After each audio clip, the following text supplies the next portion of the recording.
business owners to work better and live better. Search Nissan Vans or head to your local Nissan Van Centre. With the 1 o'clock headlines, I'm Tom Clayton. Good afternoon. Missing out on Eze is a complete and utter disaster for Spurs. Because it's exactly what we need. I think with Maddison getting injured, that creativity that Eze certainly brings is a natural footballer.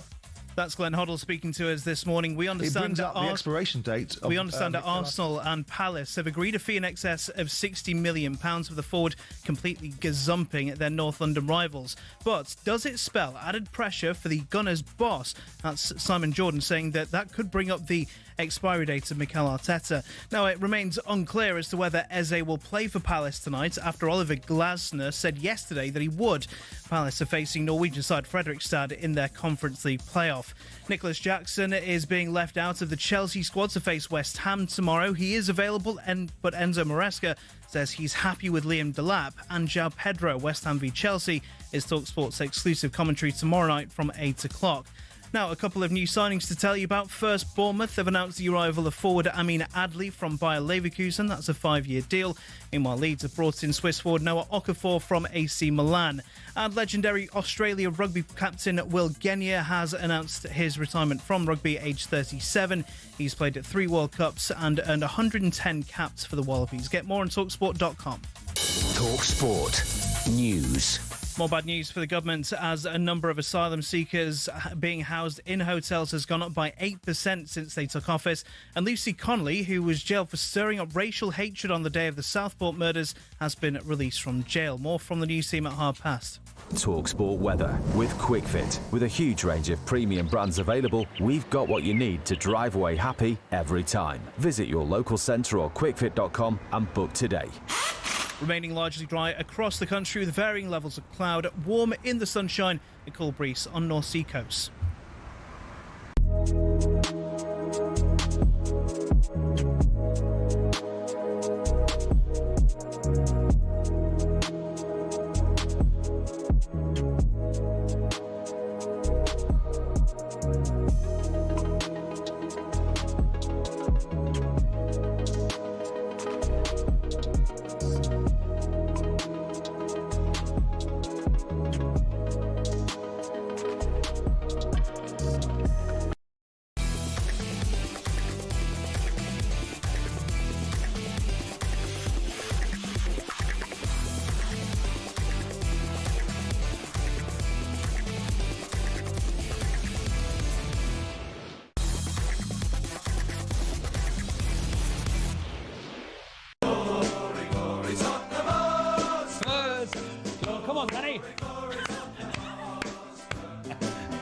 Come on, Danny. Join in. Your love of the club. Shut up. Keep it going. Lovely, isn't it? It's the Chaz and Dave version, I think, Danny. First of all, I want to thank Paul Hawksby for dropping me in this. He knew this would happen. The Spurs self-flagellation show, he knew this was going to happen. Yeah, welcome one, welcome all to what is in fact Kelly and Baker here on talkSPORT today. We got a lot to get through. Horse racing, yes. Rugby union. Yes, the elephant in the room. Tennis, yes, the very large pachyderm en salon. Welcome aboard, everybody. I'm Danny Kelly, he's Charlie Baker. He seems to be enjoying this a bit too much. I'm not enjoying it, Danny. Somebody... It's just so Spurs. It's so Spurs. We'll get into and you know it is, and you told me why it was. We'll get into it. Get into that, indeed. So, welcome aboard, everybody. As I say, we are going to be bringing all the big races from York today. And we'll be joined by boxing guests, rugby league guests, as always. And we'll have the big quiz that I understand so many of you are obsessed with. And we'll talk about Celtic and their failure to pierce the defences of Kairat last night in the first leg of their Champions League qualifier. So what else that leaves us to talk about, Charlie, my son? Spurs.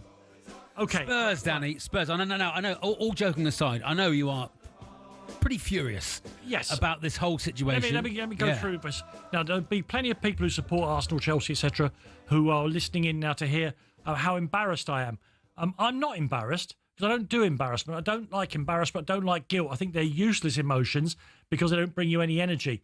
I am angry. And if you go listen to the Spurs podcast to do the View from the Lane, I've just done that. So I've had an hour to get some of this off my chest. Yeah. The episode is called I'm Bleep Bleep Furious.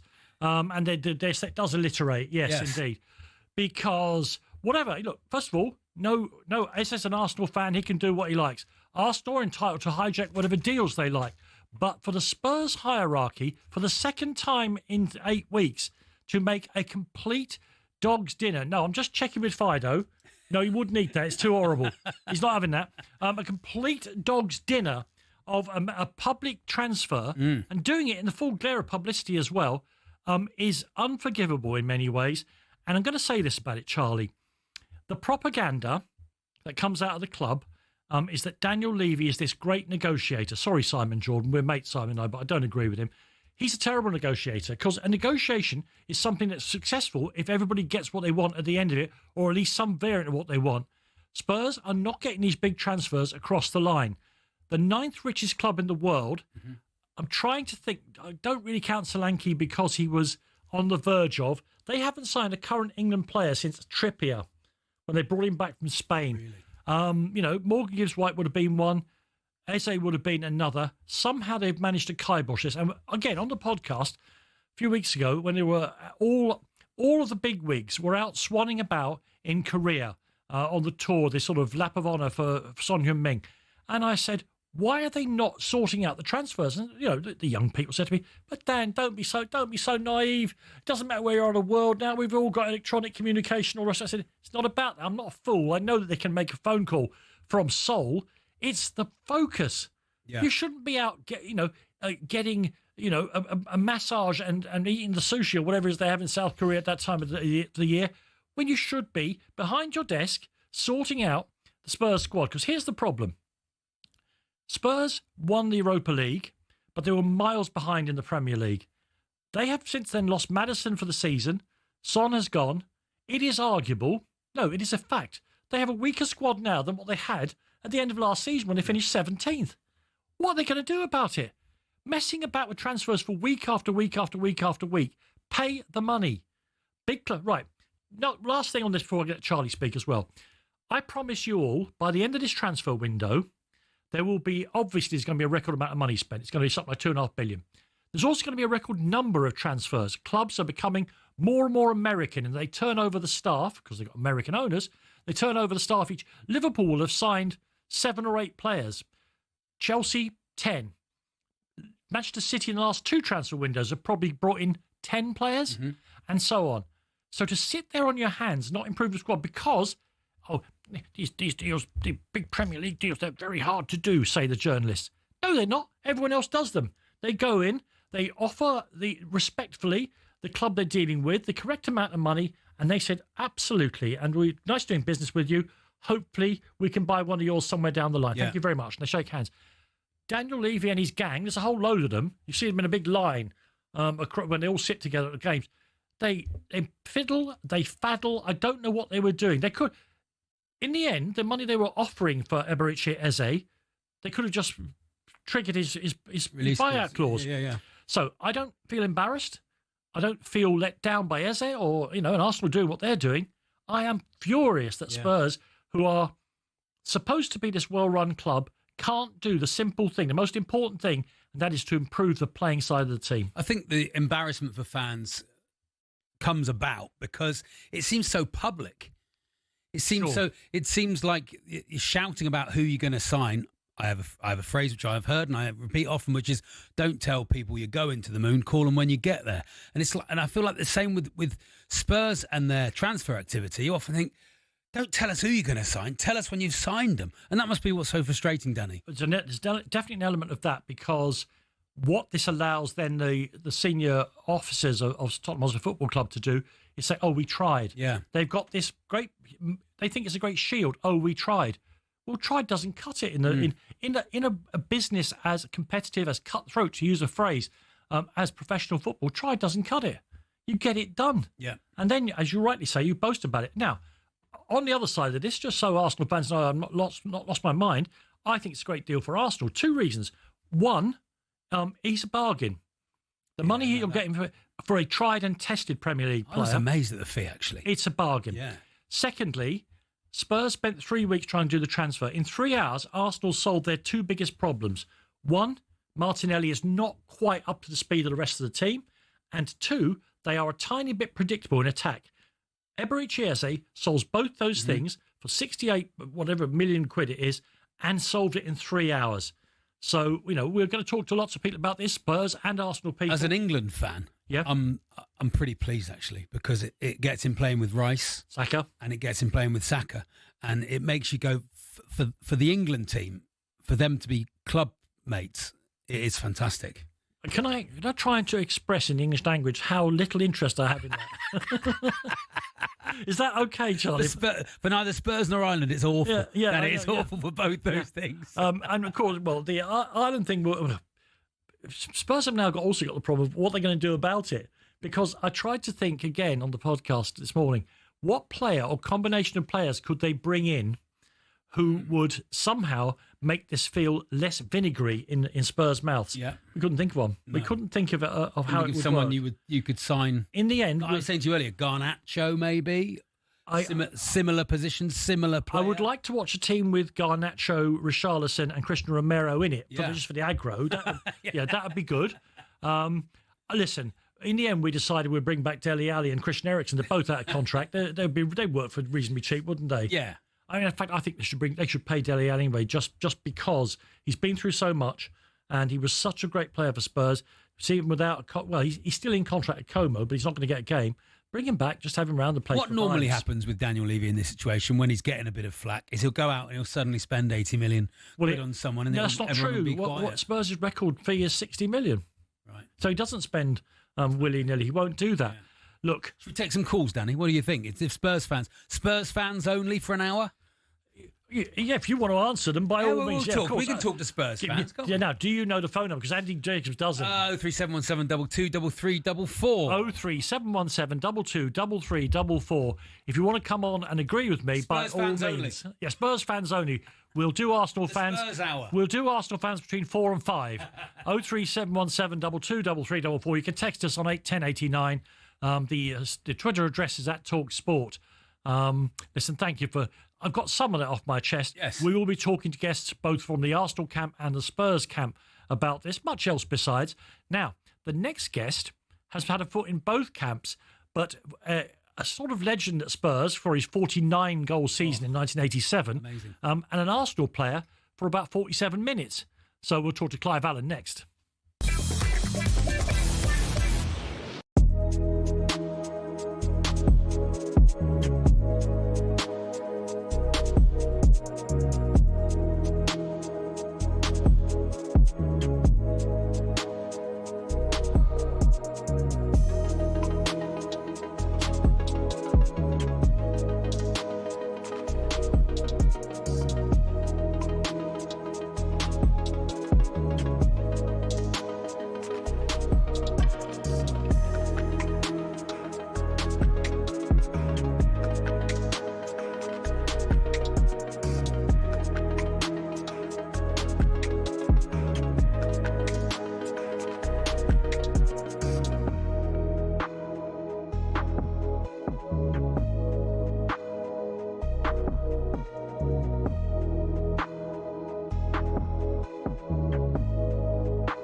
so proud of my followers on X-Twitter. They are. I said I plan to self-immolate at the top of the show, and they've all retweeted it because they understand what self-immolation means. That's good, very clever. You've got great, clever fans down here. Very, very good. Obviously, the big tone of the day is taking the mickey out of poor old Tottenham. I'm more angry than embarrassed, as you've probably heard. Jamie O'Hara and Jason Cundy were back on the sports bar last night, reacting to the news that Arsenal had hijacked Tottenham's move for Eberechi Eze. Cundy, of course, was enjoying himself, to say the least. Oh, I'm not happy. I'm absolutely fuming. Yep. Fuming. And you know what? You know why? Because it's got nothing to do with Tottenham Arsenal. It's Daniel Levy. Yeah. He's done it again. Yep. He's done it again. You know, he's broken my heart. It's, you know, I'm sitting here as a Spurs fan. I'm sitting there updating my, you know, newsfeed constantly, waiting for the Eze. Yep. Here we go. Yep. And here we go. Here we go to Arsenal. Just a bunch of clowns, mate. That's the problem. But again, Daniel Levy's the one who's done that. And it's just not good enough. I'm just sick and tired of it. And you know what's going to happen? We'll get target C, target D. You know, Tyler Dibbling will probably come through the door. That's probably Good player, mate. Tyler, don't knock him. You lot. You know, he's a good. You know, I know, but he's no Eze, is he? Ryan, can I just... I don't know if you're watching on YouTube right now, but Cundy's got a clown outfit I on. can see him with his silly little red nose. What's going on here? Don't take it out. Honestly. What is going on here? What do you look like? Cundy, what do you look like, mate? Well, we look like Spurs. Yeah, Jason there wearing a clown outfit on it. Of course, as a former Spurs player, if you could get a big snake outfit, it would look much better, wouldn't it? Massive snake Didn't want to go to Spurs. Famously did not want to go there, you know. Gutted.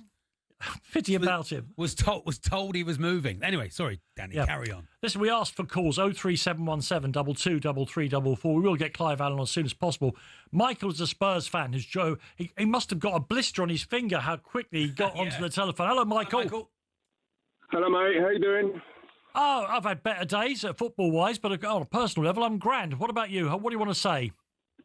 Awful, absolutely. I mean, it's embarrassing, isn't it? I mean, we were talking to him all week, apparently, the last couple of weeks, and then, I mean, what's going on? What's going on with Tottenham? I mean, you guys would know more than me. That's why I'm calling up. I want to know what the hell's going on with the club. Where are we going? I feel sorry for Frank, I do, because, you know, he would have been a great addition to the squad, but he didn't want to come to us. Why not? Well, look, he's an Arsenal fan, first and foremost. He's made no secret of that. And, you know, I can't blame the boy if his childhood club come in for him. But Spurs had several weeks, and including a transfer sort of buyout clause in which to get the fella, and they didn't get it done. And, you know, my opinion, Michael, for what it's worth, is that while Spurs is a very well-run business, it's a very badly run football club. There's a huge difference.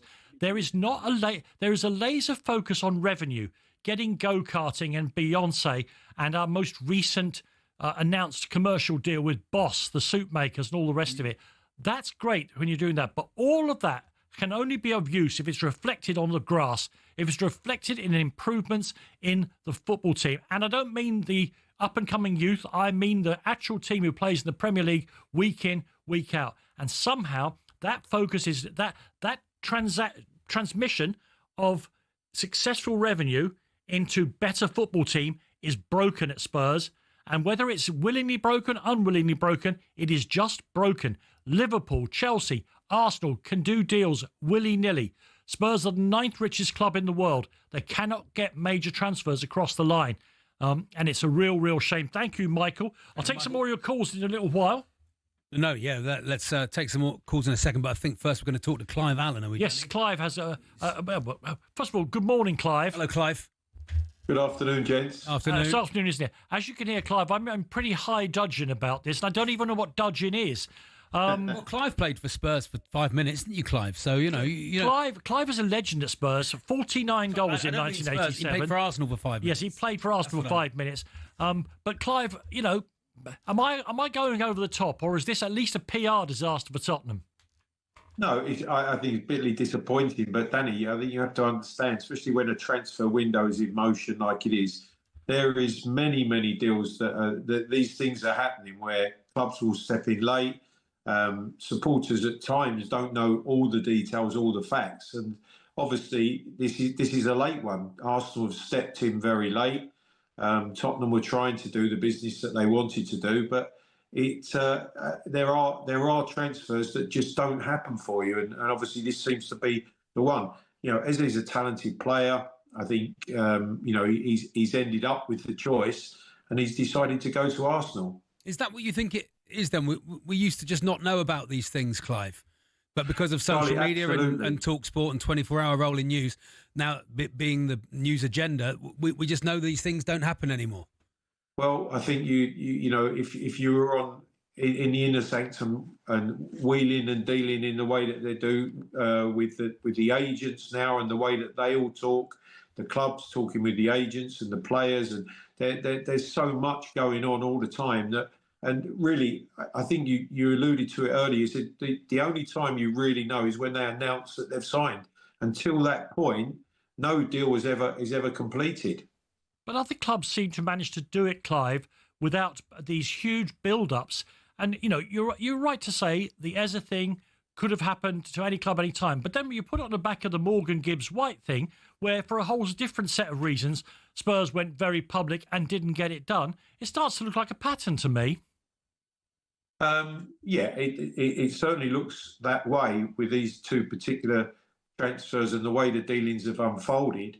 But again, Danny, I think this is going on all the time. I think we cannot underestimate how difficult it is with so many media channels as well, trying to find every single angle as to what's going on, why it's going on, is it going to happen, and so much is so public, which is not the way you want to conduct your business. It's so difficult to do.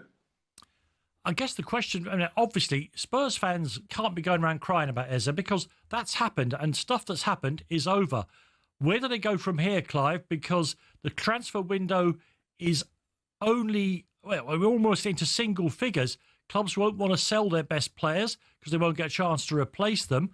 And I think, help me with this, Clive, Spurs got a lot of good, talented young players, but they need one or two, maybe three, oven-ready Premier League players to go with those young players. They've got a lot of work to do now in the next few days. Yeah, but that is nothing unusual. Every club has their recruitment teams working tirelessly. And I think that the one thing I would go back to again is that the window needs to shut before the season starts. And, these things will happen. They will go on. They'll go right to the wire. There'll be some desperation from clubs where they, in a bizarre sort of way, the reason that Arsenal have turned to Eze is because of Havertz's injury. They need to fill a void. They feel that they have to go and do something extraordinary, which is what they've done.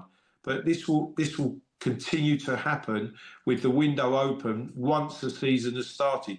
There might not be plans to, cover for James Maddison, who gets injured for the rest of the season. So all of a sudden now, in a very short space of time, you're looking to try to cover the gaps that have been left there.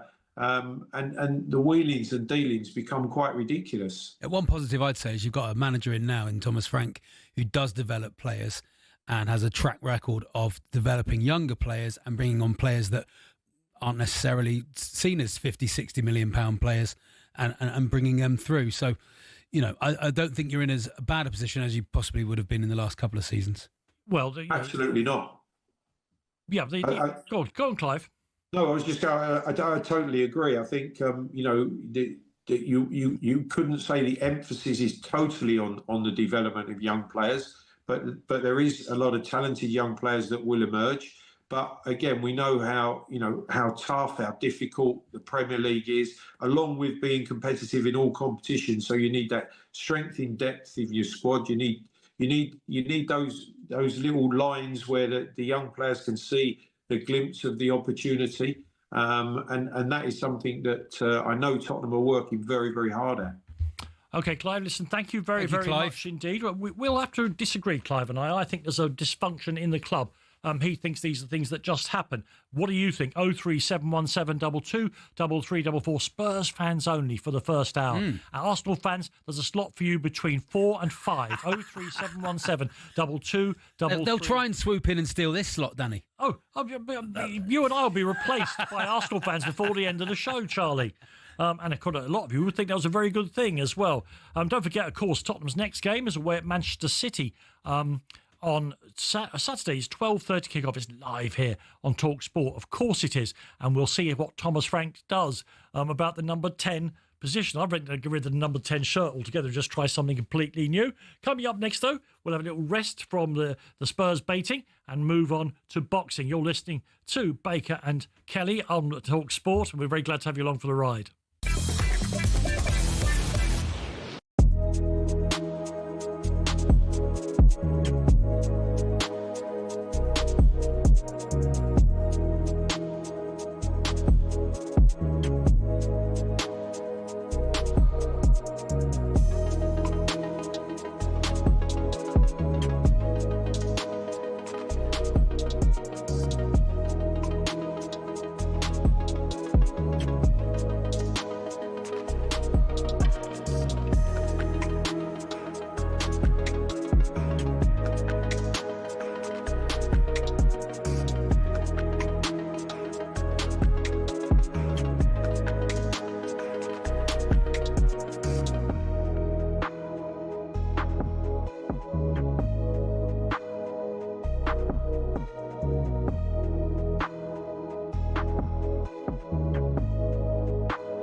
Well, Arsenal fans, you might be licking your lips and rubbing your hands right now, but signing Eberechi Eze may bring unexpected consequences for Mikel Arteta, because if Arsenal do get this deal through, Simon Jordan has pointed out the Gunners will be running out of reasons not to win the league. It brings up the expiration date of Mikel Arteta, because he's going to have nowhere to turn. If he gets Eze and he's got Zubamendi and he's got a centre forward, what will be the excuse if Arsenal end the season with very little more than a League Cup? Whatever happened behind the scenes, Glenn Hoddle's told us losing out on Eze is no doubt a complete disaster for Spurs. Because it's exactly what we need. I think with Maddison getting injured, that creativity that Eze certainly brings is a natural footballer. Elsewhere, Enzo Maresca says striker Nicholas Jackson will be left out the Chelsea squad to face West Ham tomorrow, despite being back from suspension. He is available, but he is not going to be part of the squad because we have two strikers, we have two players in that position, and also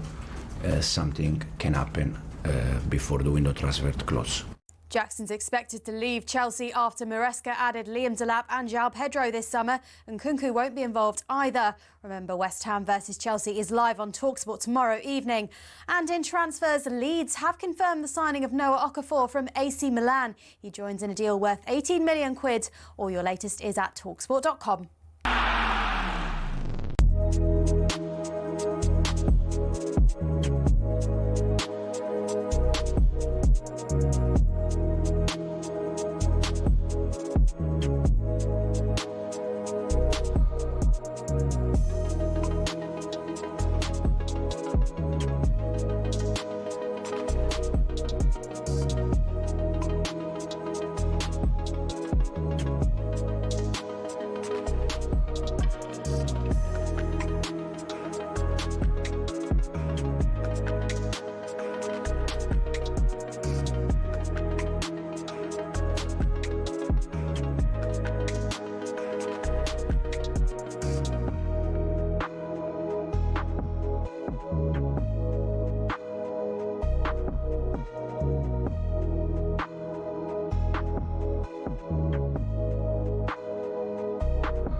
You're listening to talkSPORT and me, Danny Kelly, and Charlie Baker, who is no way enjoying my discomfiture.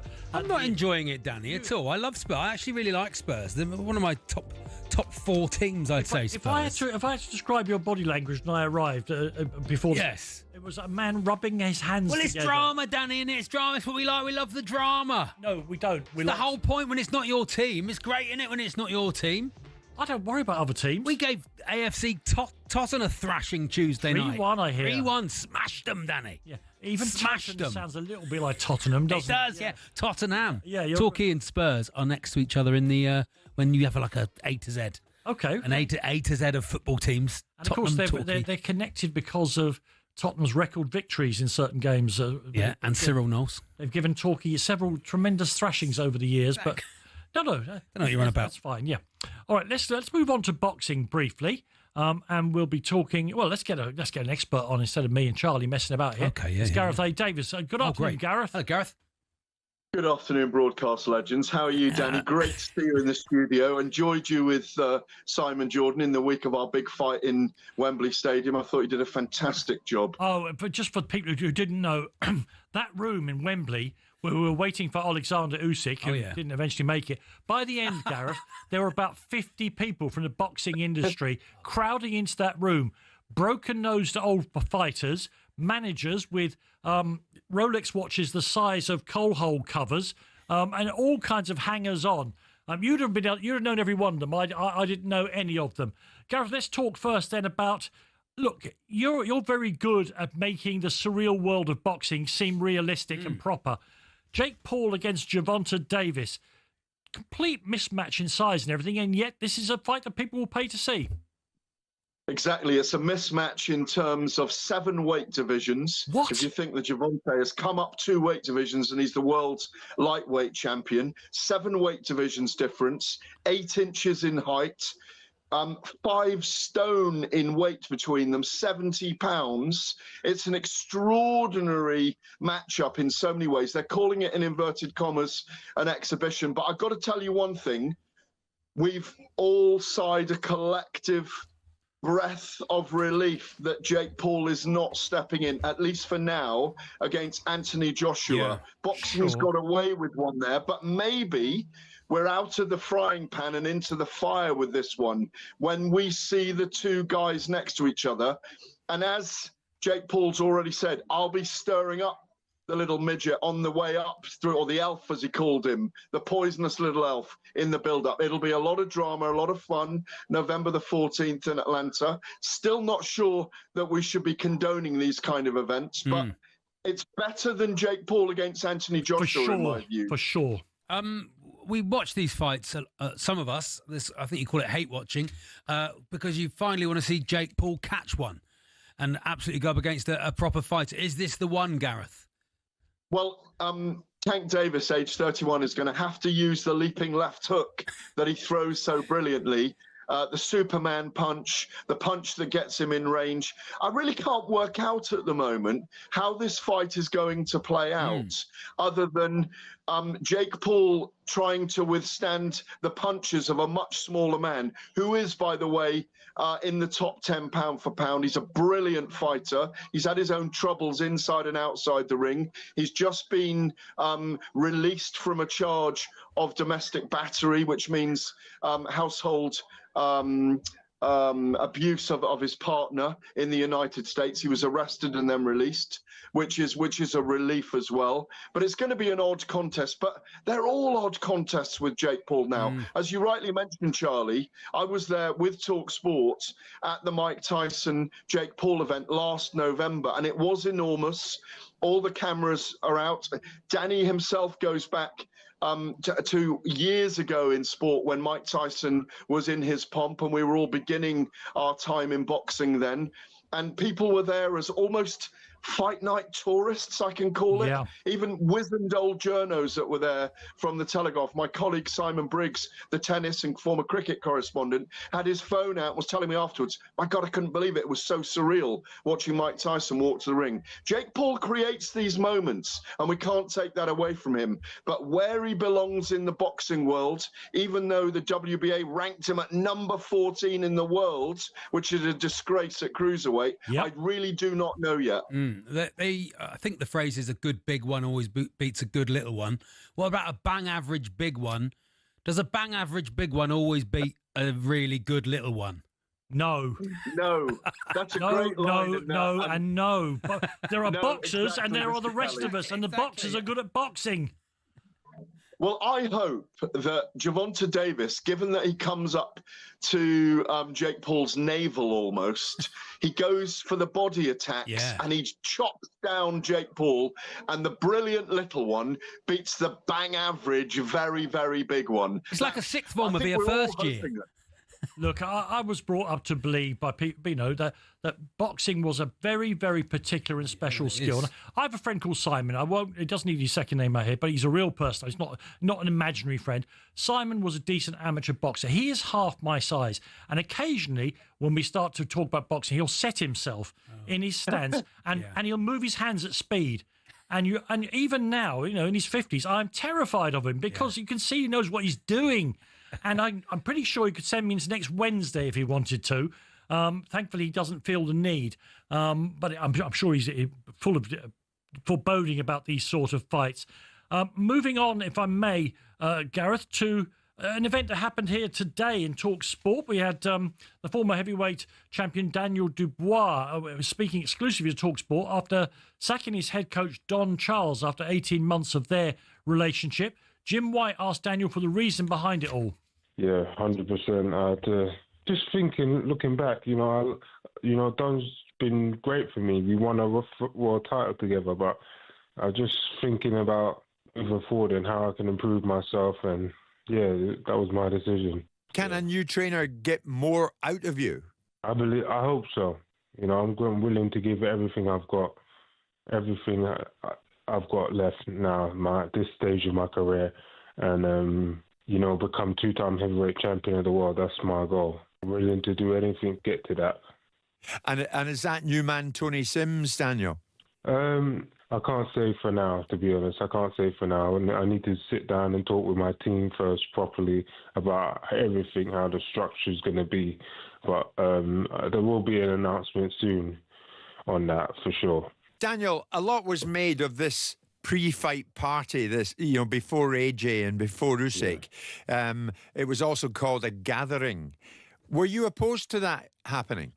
No, it worked the first time with AJ and things like that. But I don't even want to talk on that too much. That's not why anything went wrong in the fight. I look to myself and look what I could have done better and things like that. But it worked the first time with AJ, so it's a whole new beginning for me moving forward now. What I've got to change and get right. Yeah, Daniel Dubois, Gareth, talking about his own future. Looking at the heavyweight division, you've got Alexander Usyk, who orbits above the rest of them, and the rest of them they get their payday, they get beaten by Usyk, and then they move on in a swirl of sort of hopeful fights. Where is Daniel Dubois now? Because he was champion, then he got that pretty severe defeat. Where is he now in the world? Is changing his trainer going to be enough for him? Well, several things really, Danny. I like the way he was speaking there, first of all. I do feel for Don Charles because I think he brought him on. That tremendous performance against Anthony Joshua in September last year at Wembley Stadium, where he carried the promotion, was absolutely brilliant. He hasn't got it for Alexander Usyk. Usyk was brilliant, where you were, of course, that week with Simon Jordan on the show. Usyk, and I put it down to Usyk's brilliance rather than trying to tear a strip off Daniel Dubois. They're always looking for answers. His father, Stan, is a very influential figure in the background, a very influential figure, and Daniel needs him as a psychological and mental pillar, and he's always there there for him. He's his scaffolding. Tony Sims, who he's not confirming there, we know it's Tony Sims, is a real old school trainer, rather like Don. And I think he'll bring him through, and he'll finesse the simple points about Daniel. He obviously needed a change. He's got Sam Jones, who's a massive mouthpiece for fighters as his manager now, which he probably needed. Where does he sit, Danny? I think I'd still rank him as number 5 in the world, behind Alexander Usyk, Tyson Fury, Joseph Parker, and Ajit Kabayel. I think I've got Moses Itauma now in my top 10, by the way. I think Daniel's at 5, Joshua's at 6, but I think all but Tyson Fury and Alexander Usyk, and Fury's retired at the moment, I think Moses is capable of going in against, but they won't take that route for now. But I do think we'll see Daniel Dubois and Moses Itauma inside the next 2 years. Daniel is one of those guys that lives to fight another day. He's built a certain way. When he's on top, he's a brilliant fighter. When he's under the cosh from other fighters, he seems to give it up a little. That's just the nature of the man. But it doesn't mean he's not a great fighter and he can't be a world champion again. He's just built a certain way, and I think we have to accept that. Thank you, Gareth. Thank you so much. Gareth A. Davis there, as always, bang up to date with all the latest information. This Saturday live only on DAZN. Unbeaten Jack Rafferty defends his British and Commonwealth titles against the dangerous southpaw Mark Chamberlain in a domestic showdown. Sign up now at DAZN.com/boxing. Boxing Update on talkSPORT with DAZN, the global home of boxing. Buy now at DAZN.com/boxing.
Yeah, as I said at the top of the show, we're bringing you all the big races from York. The Ebor meeting day 2 today. The horses are getting ready for the 150, the Sky Bet Lowther Stakes. It's a Group 2 event. Let's get over to our commentary team who'll be with us all afternoon. Louis Stewart and Rupert Bell. Yep, thank you, Danny. Yes, they're down at the start for this first race on what they call Ladies' Day here. We've actually got the Queen in residence as well. She's doing some presentations and presenting the trophy to the big race at 3:35. They are loading. Really interesting race, this one, Louis. Joint favourites, America Queen and also Royal Fixation. Yeah, plenty of depth in the Lowther. It's a great race for these 2-year-olds. Over 6 furlongs. It's going to be fast and furious. The ground is good to firm, good in places, which should pose no problems for these 2-year-olds here today. Based on the track bias yesterday, I think up the sprint track, lower draws helped. I like the horse in this called Royal Fixation. William Buick takes a ride for Ed Walker. Was slightly unlucky last time out, hit a flat spot mid-race at Newmarket, but got going very late and was closest at the finish. So won't want to do that today, but has a great chance. Well, America Queen, she bolted up on debut at Haydock and could have won by a country mile. Now, Ryan Moore's got the ride today on this Richard Hughes trained horse. Of course, last month, Richard Hughes trained the winner of the July Cup. A big day for him. But the last runner coming forward is Argentine Tango. Could be a Yorkshire trained horse. Looking forward to a winner here at the big meeting of the year in Yorkshire. And they're off and running for the Lowther Stakes. Looking to see who gets a good break. Looks as if Dandana is also trying to be right up there early. And Royal Fixation is coming down this stand side. They're coming down the middle of the course early on. And leading them is Time for Showcasing. And also right up there is Argentine Tango. Then just tucked in behind is the Holly Doyle ridden Mood Queen. On the outside of that one is the unbeaten Dandana, 2 from 2. Tracking that one is Holly Doyle on board Mood Queen. The back marker now is Royal Fixation. Also towards the rear is Come On Evelyn. But up front it is still Argentine Tango. On the near side of that one is Dandana, half a length down. Also right in the mix is Pearl Fortune early on. Plenty with chances. Secret Hideaway getting into the mix as well. On the far side, Time for Showcasing trying to pick up. But out in front, Argentine Tango still has the advantage, trying to hold on this near side. Dandana's running a big race. Royal Fixation's coming wide on the outside. Royal Fixation out in front, still battling hard. Then on the far side, America Queen has got the advantage, but flying Royal Fixation is going to grab it. America Queen trying to rally, but Royal Fixation has won by maybe a length in the end. Running on for third was Stayer, but well beaten in the end. The Royal Fixation picked up like a really good horse. Yeah, what a great race, guys. It kind of looked like it was going to suit the front runners of the field. Ryan Moore had a lovely toe into the race. He got to the front about a furlong out. Looked like it was plain sailing, but William Buick come with a smooth run down the outside, picked up the pieces late on, and like I mentioned, she got going very late at Newmarket. A flat track like York, she kicked into gear at the right time. Great ride by William Buick.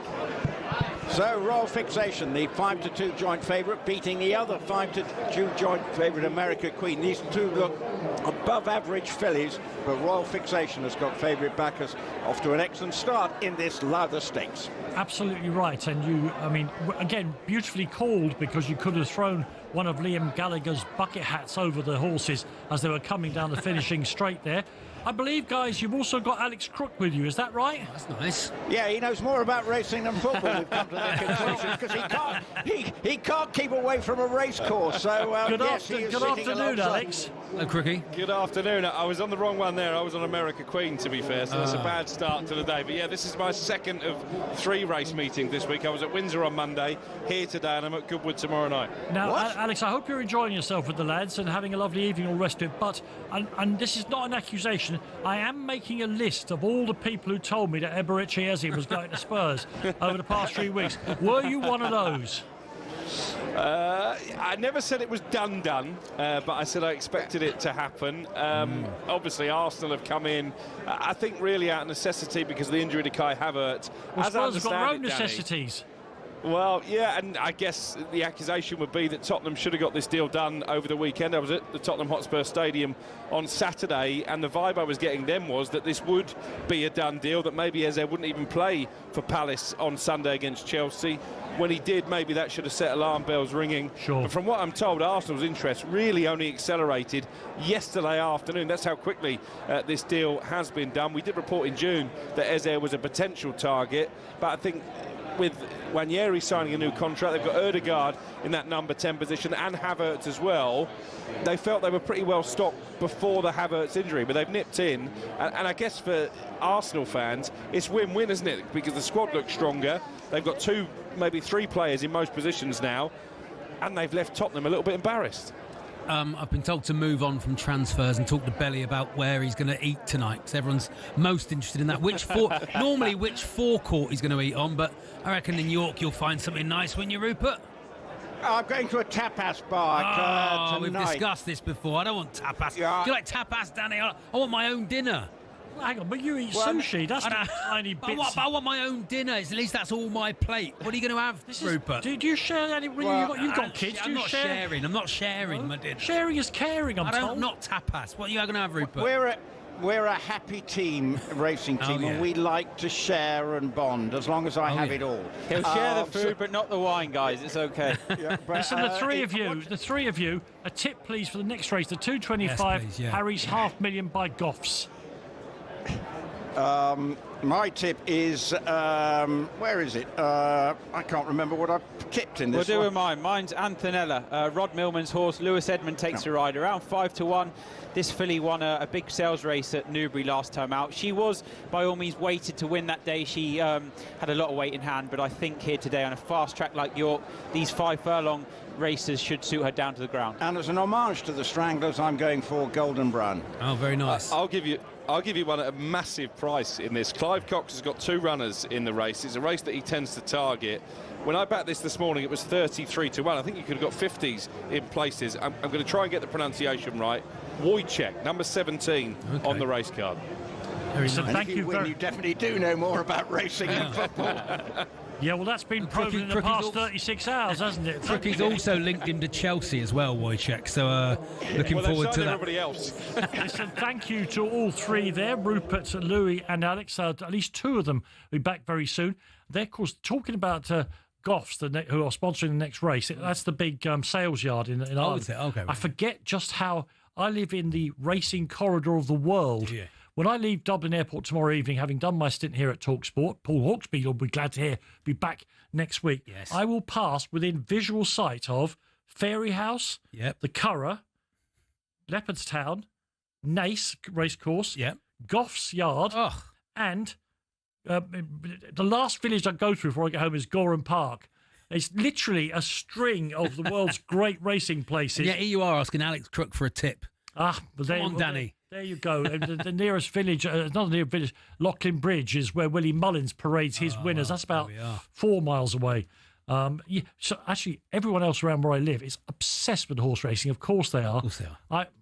Not for you, Danny. I'm obsessed with James Brown and Captain Beefheart. Yeah, different thing who isn't? altogether. Who isn't? Yeah. Let's take a quick break. When we come back, we'll be getting stuck in once again to all the big stories of the day, including Arsenal's hijacking, as I believe the phrase is.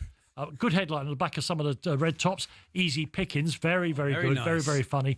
We'll also have all the latest from York and the big race commentaries for you as well. You're listening to Danny Kelly, Charlie Baker. You're the listening millions, and that's how we like it.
Yeah, got some great stuff for you in the next hour, including more horse racing from York. We'll be talking to Harvey Lisberg. His new book, Managing the Bad Boys of Snooker, is a great laugh. And we'll also be talking to Paul Cook, rugby league legend, about when he was the Alexander Isak of the oval ball. Before any of that, let's get some sports news for you now. They come from Tom Clayton.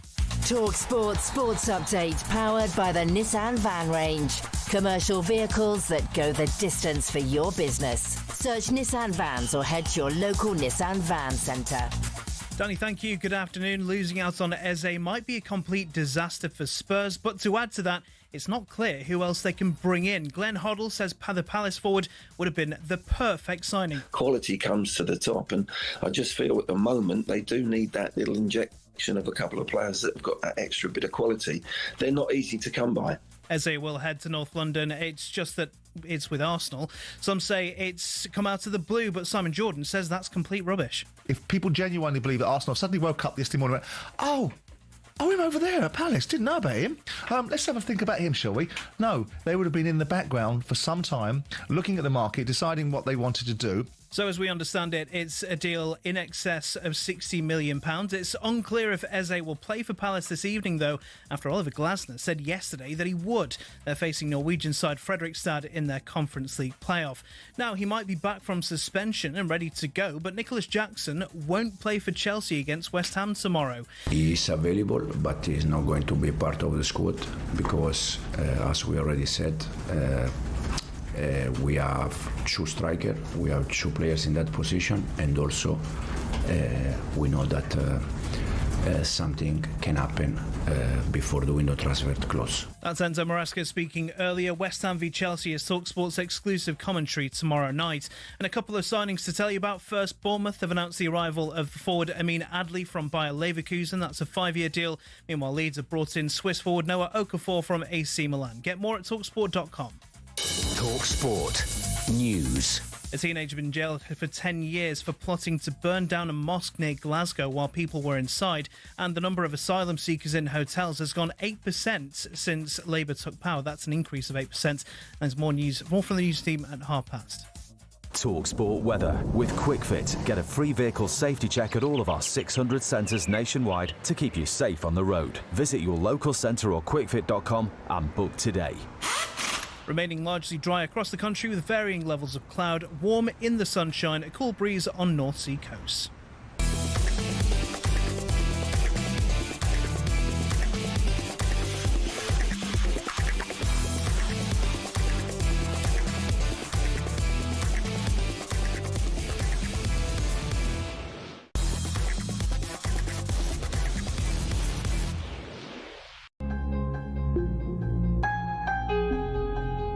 Yeah, welcome back. You're actually listening to Danny Kelly and Charlie Baker today.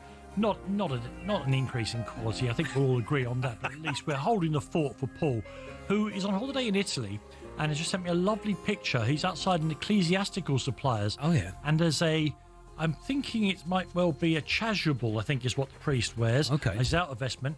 It is so green and gold, it would make a perfect Republic of Ireland chasuble. But I don't think he's going to buy it for me. Oh, that's it. So, Charlie, what we're going to do, as I say, we'll be going back to York for the big race of this hour in a little while. We're going to be talking to Harvey Lisberg, the author and former snooker talent manager, about his book, Managing the Bad Boys of Snooker. And we'll be joined by Paul Cook, who in his time as one of the great players of rugby league was caught up in what you might call an Alexander Isak style situation. We'll talk to him about that, and Will Pugh will bring us all the latest from the transfer market. Of course, I will be asking Will if he's one of those people who told me that Eberechi is signing for Spurs. In the meanwhile, we've arrived at the part of the show that is sometimes Danny's diversion, but also is Baker's dozen, where you come on to just talk about something that you want to tell us about. Something else, Danny, wasn't it? You've asked me to do 12 of something. Yes. You asked me to do it Tuesday. We're doing it today again. And I've gone for today the 12 best Dannys. Okay. It's always a joy. It's a thrill to be on with you, Danny. You know, you're an incredible broadcaster, brilliant talent, and a lovely, lovely man. So I thought we'd do 12 best Dannys. You are not in the list. I presume Danny. I'm floating above the list. Yeah, exactly. You and your dear friend, Danny Baker. Danny Baker. You know, I've left them out. Yes, I thought there'd be other Dannys. They're given. That's a given, isn't it? They Yeah. should get a shout. I don't know if we still want the Robert Miles children music on the Talk United music on. Do we want it on? No, I think we were going to play Danny Boy. Oh yes, Danny Boy. That's what we were going to play. Yeah. Oh, it's James Galway with the London Derriere. Smooth. Yeah. Listen. You're listening to Talk Sport. Yeah. We'll be taking you through those small hours with James Galway and the Chieftains later on as well. Tune in. So Baker's doesn't. People say I haven't asked or inquired who's in this. I'm looking forward to it hugely. So I've done a list of 12. I think they're in some sort of order, but I'll leave the really good ones till the end. Yeah. At number 12, the Champion of the World, Danny the Champion of the World. Absolutely. A brilliant Roald book, Dahl, fantastic book, yeah. which I was describing the plot of earlier on. And then I realised I was describing the plot of Fantastic Mr. Fox. So Danny the Champion of the World, something about pheasants. Something about poaching. I've never read a Roald Dahl book, but someone's given me that just because of the title. Front and centre in bookshelves. Yeah. That's in at 12. Danny Rose, the film, Broadway Danny Rose, and the Spurs footballer, just for that goal. Oh, the goal against Arsenal on his debut for Spurs. But also, Danny was a great, great player after about 18 months when he realised that you need to be inside the player you're marking, not outside them. There we are. So in at 11, Danny Rose and brilliant. The film Broadway Danny Rose. Highly recommended. A movie if you want to catch Woody that. Allen, everyone. Yeah, Danny Wallace, both. Okay. The Southampton midfielder. And the comedian. One cap for England. Yes. I don't know if you know that. Yeah, I didn't know. And just in the one cap club, which I always like. And, of course, the comedian and broadcaster, very, very nice man. Yes. So Danny Wallace there. Danny Welbeck, I think he's great. Well, although, as Barry Glendunning said, he by scoring more than 10 goals last season, he has sort of shown himself up. And everyone going, this is the first time he's scored more than 10 goals. And you go, really? But his longevity is starting to become amazing. He could be the first player to go from professional football to walking football in one season, couldn't he? Easily, absolutely. Yeah, exactly. I think he's great, Danny Welbeck. Our own Danny Mills. I mean, good footballer, nice footballer. What a parent. Well, what a parent. Any parent that has got their son to the Olympics. Well, normally footballers' offspring are all not quite as good as their dads. Yes. But Mills Jr. looks like he's going to be a bigger star than his father. Exactly. The Danny Mills parenting guide, we'd all buy it. Any female Dannys in this list? No, I've done no female Dannys at all. I was going to do Danny Bear. Because it's not a real thing, is it? It's not D-A-N-I. I'm not here for it. No. Danny Boyle is next. Not only just for the 2012 opening ceremony. Yes, loads of great films. Brilliant. I love 28 Days Later. Yep. I love Slumdog. Slumdog's brilliant. All brilliant. A brilliant. If you want a view of great man, the Blue Posts in Soho, you can often see him. Oh, he's often sat in there, the is he? corner. I'll go and buy him a pint. Great pub. Yep. Now, Danny Trejo. Do you know who that is? No. Now you've been. Danny Trejo is he looks like a baddie, and he normally plays baddies. He's the actor with normally a big moustache. Yes, looks like a baddie. You could hide people in the creases in his skin. Yes, that's who he is. Brilliant actor, and really good value. Danny Glover. Yeah. Who doesn't love Danny Glover in anything? When Danny Glover turns up in anything. These are your lesser Dannys. I can't wait to hear the top ones. Just remember how old school I am. Yes. Yes. Danny, I think you know where we're going. Yeah. Danny Dyer. I like Danny Dyer. A lot of time for Danny Dyer. See, there was a time when I thought, is he going to? How can he iron this his shtick? Iron it any flatter, spread it any wider. But it turns out he's a great actor. He's just a brilliant actor. Yeah. He's so good in everything. Have you been watching Mr. Big Stuff? Ryan Sampson's new thing. He's just great in it. He won a BAFTA for that, didn't he? And he's just great. Right? Is it Rivals? He's in. Is that what they made? Yeah, everything. Riders or Rivals. One of the two. I should make a point here that Lauren, who's been here as long as me at talkSPORT, though she still looks the same age when I first met her. When I first got here, lovely Lauren she was outside. She used to be, I think, secretary to the person who ran the station in those days. She had a Danny Dyer kind of shrine. Lots of pictures of Danny Dyer as a young man. Yeah. I've done. I don't know if you know Danny. I'm in 5 episodes of EastEnders. Bring back Tim Reynolds. And he was the first person I met on set. Oh, and he was so nice. Good. So nice. So I want to hear that. Good guy. Good guy. And also, anybody who names their daughter Danny is all right with me as well. Oh yeah, I'm never sure. A bit George Foreman, that isn't it? Yeah. Here we go. Top 3 for me. Danny DeVito. Yeah. Taxi is the big man. Taxi is one of my all-time favourite sitcoms. I think he's amazing in Taxi. Sorry, can I just ask you, you must know the film Man in the Moon, then? What a film. Where Jim Carrey plays... What a film that is. Yeah, Andy Kaufman. Andy Kaufman. Yeah. But the bit where they get the original Taxi cast back together... Yes. For Andy Kaufman to say... Judd Hirsch. Blah, blah, blah, blah, my line. This is how I feel about the things I put in front of me here. Blah, blah, blah, blah, my line. Yeah, Danny DeVito and Matilda. Read the story about him and the little girl in Danny DeVito Matilda. in Hello Confidential as well. Oh, as the sleazy reporter. Fantastic. Just brilliant, Danny DeVito. Top two now. Here we go, top two. And think how old school I am, Danny. Yes. Danny Kaye. Here we go. Let's go with Danny Kaye. Here we go. Just for the young people. This is all together, but all together, it's all together. The most remarkable suit of clothes that I have ever seen. These eyes of mine at once determined. The sleeves are velvet, the cape is ermine, the hose are blue, and the doublet is... I thought we were going to get the vessel and the pestle and all that sort of thing. Oh, well, yeah. Listen to the best of Danny Kaye. Yeah. Listen to Danny Kaye live at the London Palladium. You will not enjoy it. The kids will enjoy it. Ugly Duckling's my favourite, but I went with... feathers so stubbly and brown. Yeah, exactly. A swan. Oh. Anyway, Danny Kaye, a brilliant. I can't imagine where you're going with this last one. So let's get the music going, and then we know where it is, and then I will announce who my... Down Paradise. It's Danny LaRue, Danny. You're going to have to... Watch your mates. Danny LaRue was a drag artist of the 50s, 60s and 70s mainly. If you're not of a certain vintage, you cannot understand how big, popular and brilliant Danny LaRue was. Absolutely brilliant. Had his own club in Soho, sort of invented variety as a modern version of variety in this country. Brilliant entertainer. If you think how staid and conservative 1950s and early 60s were, for him to stand up there in a full sequined frock, belting out these show tunes. Beautiful. And nobody batted an eyelid. They thought, that's just great. That's a great act. Put the two Ronnies together. Danny LaRue. Is that right? Yeah, that is true, yeah. Ronnie Corbett was his original sidekick, and then Ronnie Barker came and wrote for Danny LaRue, and then they put them together as a double act. Danny LaRue is my third favourite Danny. Yes.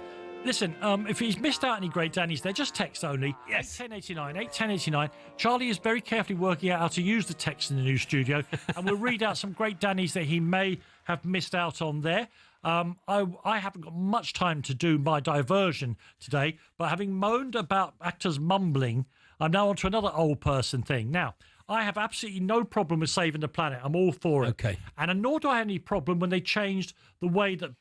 the tops on plastic bottles work, where the thing opens out. Now, I know everyone was going, oh, my God, it's the French or whatever they were saying. It makes perfect sense. What I can't have is that when I was growing up, the top of a bottle, the plastic screw-off bit of a bottle, was about 1.5 inches long. Okay, yeah. That was too much. That was maybe excessive. Then it went down to 1 inch.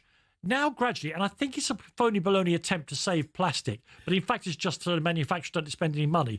The little bit at the top of the bottle is now getting so small that you would need a micrometer and a newly refurbished Hubble Space Telescope to see it right. I'm holding a bottle of water. Once again, I've been banned from using these bottles of water in the studio. Yeah. Once again, I would say it's less than 1/4 inch now. But, Charlie, and this is where the thing comes to humiliation, I was on a flight recently, going back and forth to Ireland, and they handed me out, we could tell we were late. They handed out little bottles of relief water for you because you've been sat in the airplane for an hour. Sure, yeah. This is British Airways, everybody.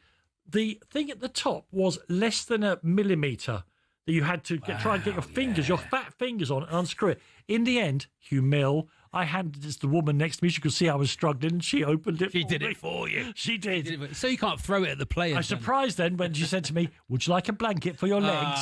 Would you like a blanket for your legs?" There we are. And some biscuit in that tea.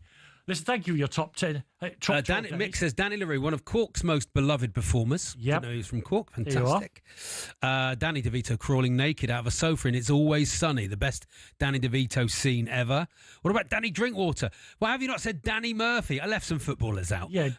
Also, Danny Drinkwater, a bit anonymous. yeah, exactly. And don't forget, Danny Mills' son also plays for Oxford United. Oh, is that right? Yeah, his other son plays for Man United. So there we are. Okay, well, listen. The Danny Mills parenting book will be with us very soon, I'm sure. 8 to 10, 89, everybody, if you want to tell us about Danny, so he may have missed off his otherwise definitive list. I'm going to go for the rather obscure modern reggae artist Danny Red. I knew you'd have someone cool. Oh, he's I very was like, good. Danny will have someone really cool. Yeah, he's very, some very good good drummer indeed. or sax player that I've forgotten. Oh, sure, there's loads of those. Yeah. Absolutely right. Danny Woods from chairman of the board as well, a lovely backing singer. Listen, we're being forced by the management to take a break. When we come back, we'll be joined by a real great character. Harvey Lisberg used to manage people like Alex Higgins and Jimmy White, and he's now written a book called Managing the Bad Boys of Snooker. I wonder what that's about. We'll find out in a second.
unlocker of defences.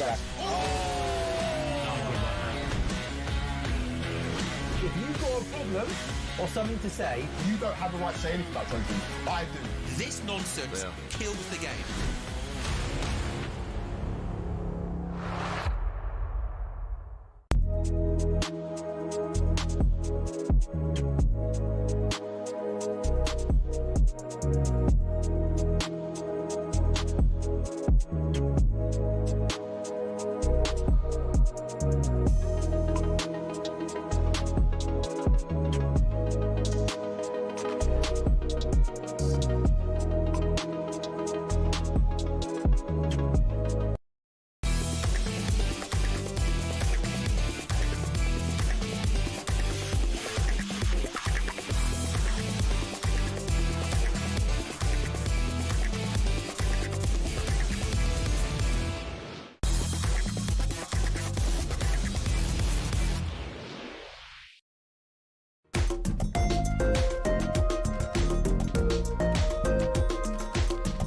Yeah, you're listening to Baker and Kelly, Kelly and Baker on talkSPORT in partnership with Toolstation.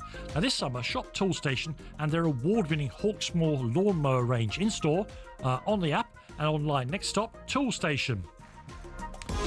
Right, let's turn our attention to snooker now. Not just the snooker as it is, but snooker perhaps as it was as well. Harvey Lisburn is a former manager of snooker players, including Jimmy White and Alex Higgins, and he's written a new book. The title is self-explanatory. Is that the right word? Good evening, good afternoon, Harvey. Hello, Harvey. Hi, morning from here. Yes. Afternoon to you lot. Where are you talking to us from? I'm about 10 miles from Palm Springs, California, a place called Rancho Mirage. How lovely. Your book is called Managing the Bad Boys of Snooker. And in the press release I've received from it, because forgive me, I haven't yet seen the book, Harvey, you describe old school snooker as rock and roll. What do you mean by that? Well, my beginnings in the entertainment business were managing Herman's Hermits and a series of other acts like Graham Gooman, 10cc, Barker James Harvey, Swain Fontana, etc. And after about 30 years of it, the punk revolution arrived in about 1978 or something like that. And I decided I need to take a break from this rat race. They weren't interested in bands like 10cc. They regarded them as overindulgent. And so I decided I wanted to get into sport. Although I had originally been trying to get into sport via football, I managed Fred Pickering in the early days, the Everton centre forward, and then Gary Owen, who was at the time the England under-21 captain. And those sort of failed dismally. It was the days when Manchester United wouldn't speak to me when I phoned them up, season ticket holder and everything. We don't speak to managers. Well, fortunately, the managers have taken care of that now. And even the players get paid these days, although rather too much. Anyhow, I decided to go into sport. And a friend of mine who's worked in our office was a very good snooker player. And he knew a guy called Jeff Lomas who ran a snooker club called Potters. And they had this young kid called Jimmy White. And would you be interested in getting into snooker? Well, snooker is just about revolutionized because of colour TV and how the snooker sort of seduced all the viewers into watching the green bays. It was just something very special. And snooker actually might have been the number one sport, certainly number two to football, but got really popular. I saw Jimmy White. I was thrilled watching this like street urchin, Artful Dodger type character with no rules attached and just a wild one. And we took him on and we did a pretty good job on him. It was really nice, and that's how I got into snooker. Harvey, I spent a day with Jimmy a while back to do a series I did called My Sporting Life. The stories he told me about his adventures in snooker and in his world, including many of them with Hurricane Higgins, I'm serious. I don't think I could tell half of them on afternoon radio. They're so extraordinary. And not just ribald, but they really are. They were really living like well, to use your phrase, like rock and roll stars. It's amazing. There was a lot of similarities between rock and roll and snooker. The same drug dealers were seen in dressing rooms of the 10cc. I recognised them in the snooker halls. The main problem at that time, I think, was excessive drinking and crazy gambling. It was nothing for them to put 2,000 quid on a race. And I reconnected with Jimmy White about 3 years ago, and I speak to him daily. We have a weekly accumulator on football, 6 teams we pick. And he's a character, still is a character, and the butter wouldn't melt in his mouth. I mean, he got away.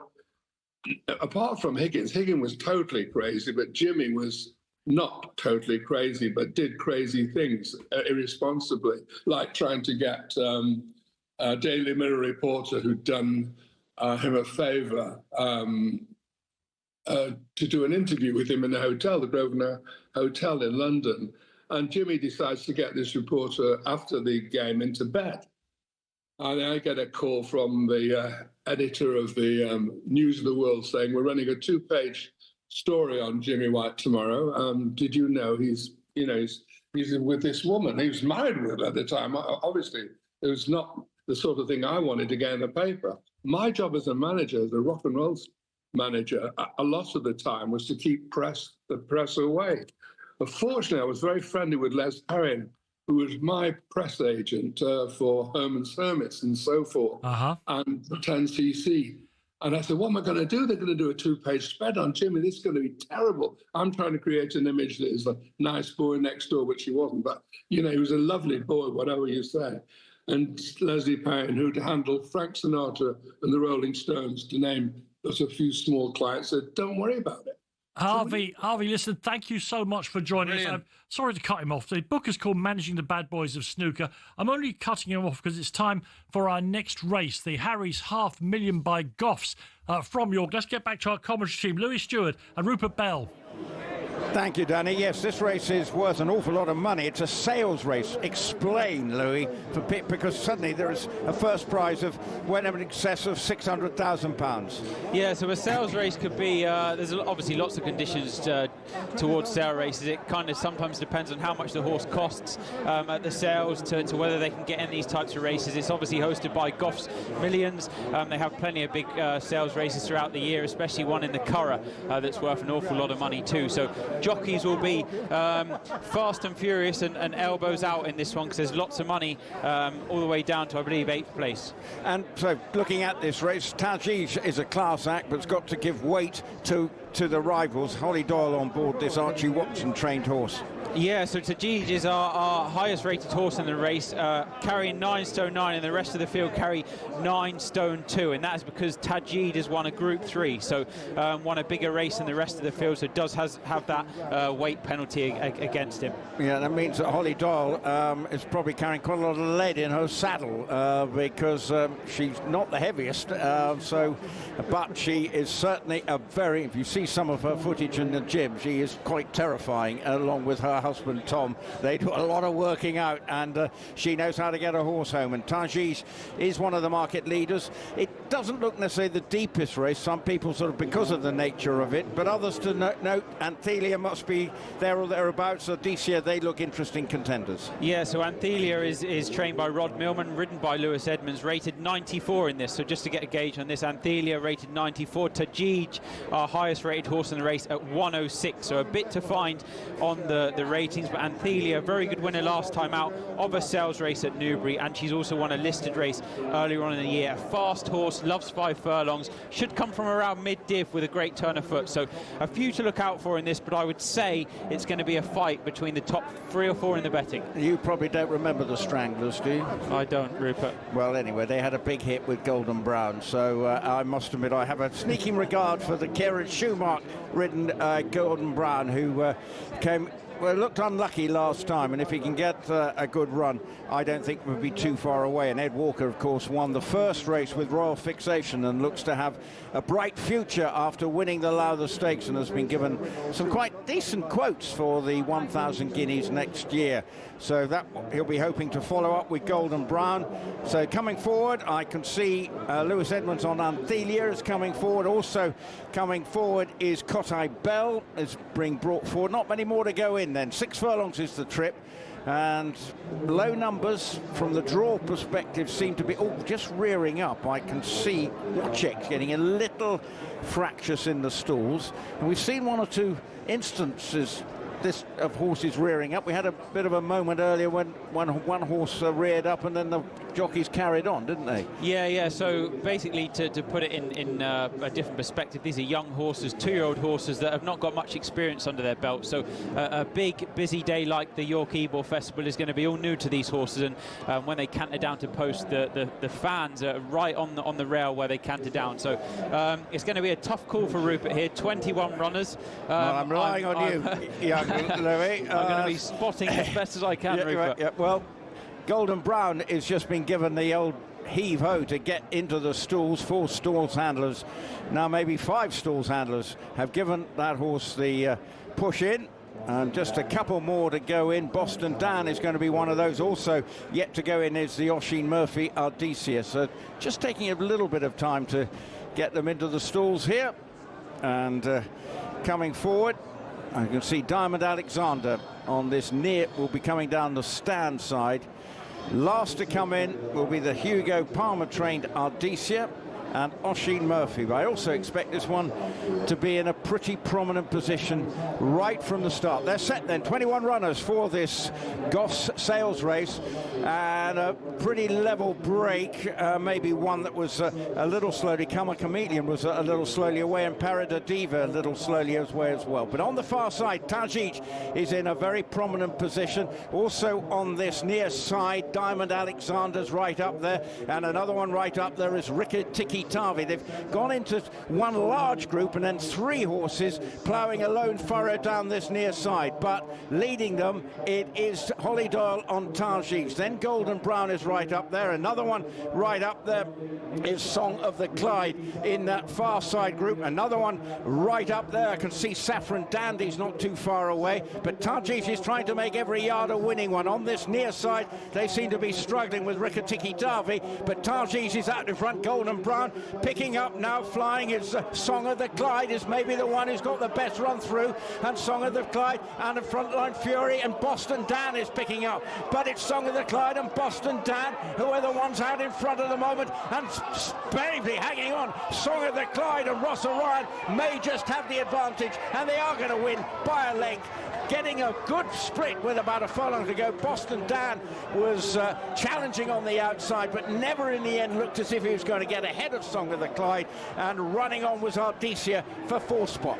Yeah, there was a big kind of bunch that went over to the far side rail, and we did mention yesterday that the kind of stalls on the far side, the low numbers were going to suit this track on the straight 6-5 furlong course. Boston Dan flew home late on under Oisin Orr for Richard Fahey, but Midland Park had 4 runners in this race. Song of the Clyde under Ross Orion, Clive Cox trained, was a great winner of our sales race. Yep, Song of the Clyde picking up that valuable first prize. Next up, well, another big handicap.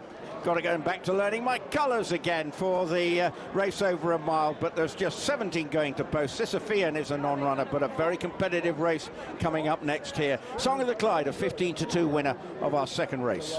I'll sing you a song of the Clyde. You're supposed to join in. Beautiful, Danny. You picked the winner before the race. I did, yes, and of course I was singing a version there by first time ever mentioned on talkSPORT, but I think Charlie will enjoy it. Welcome back, Kenneth McKenna. And I'll sing you a song like that, wasn't it? Absolutely. See if you can find it, Sean. When I do my terrible singing, I forget that Charlie can actually sing. I've seen him do it. Listen, the Racing TV is the only channel showing every race live from the Ebor Festival at York. This week only, you can join for just £12 per month. Head to racingtv.com/Ebor now for all the details.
Arsenal fans, you might be licking your lips and rubbing your hands right now, but signing Eberechi Eze may bring unexpected consequences for Mikel Arteta, because if Arsenal do get this deal through, Simon Jordan has pointed out the Gunners will be running out of reasons not to win the league. It brings up the expiration date of Mikel Arteta, because he's going to have nowhere to turn. If he gets Eze and he's got Zubamendi and he's got a centre forward, what will be the excuse if Arsenal end the season with very little more than a League Cup? Whatever happened behind the scenes, Glenn Hoddle's told us losing out on Eze is no doubt a complete disaster for Spurs. Because it's exactly what we need. I think with Maddison getting injured, that creativity that Eze certainly brings is a natural footballer. Elsewhere, Enzo Maresca says striker Nicholas Jackson will be left out the Chelsea squad to face West Ham tomorrow, despite being back from suspension. He is available, but he's not going to be part of the squad because we have two strikers, we have two players in that position, and also something can happen before the window transfer close.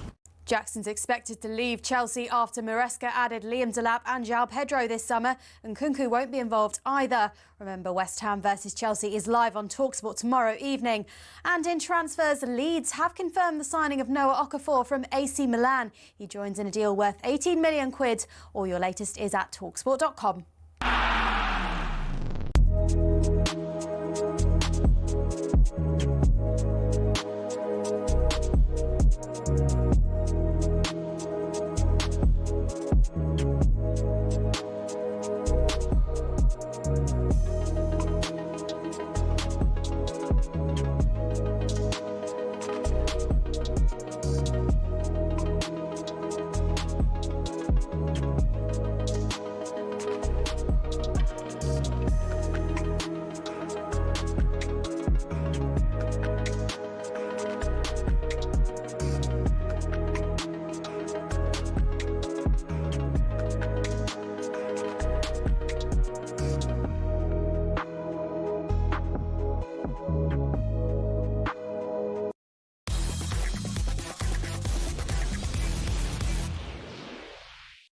Weekend preview on talkSPORT with Paddy Power. For more racing tips, check out their podcast, From the Horse's Mouth, with Ruby Walsh and our own Paddy Power. The podcast for racing fans, by racing fans. T's and C's apply. 18 plus BeGambleAware.org.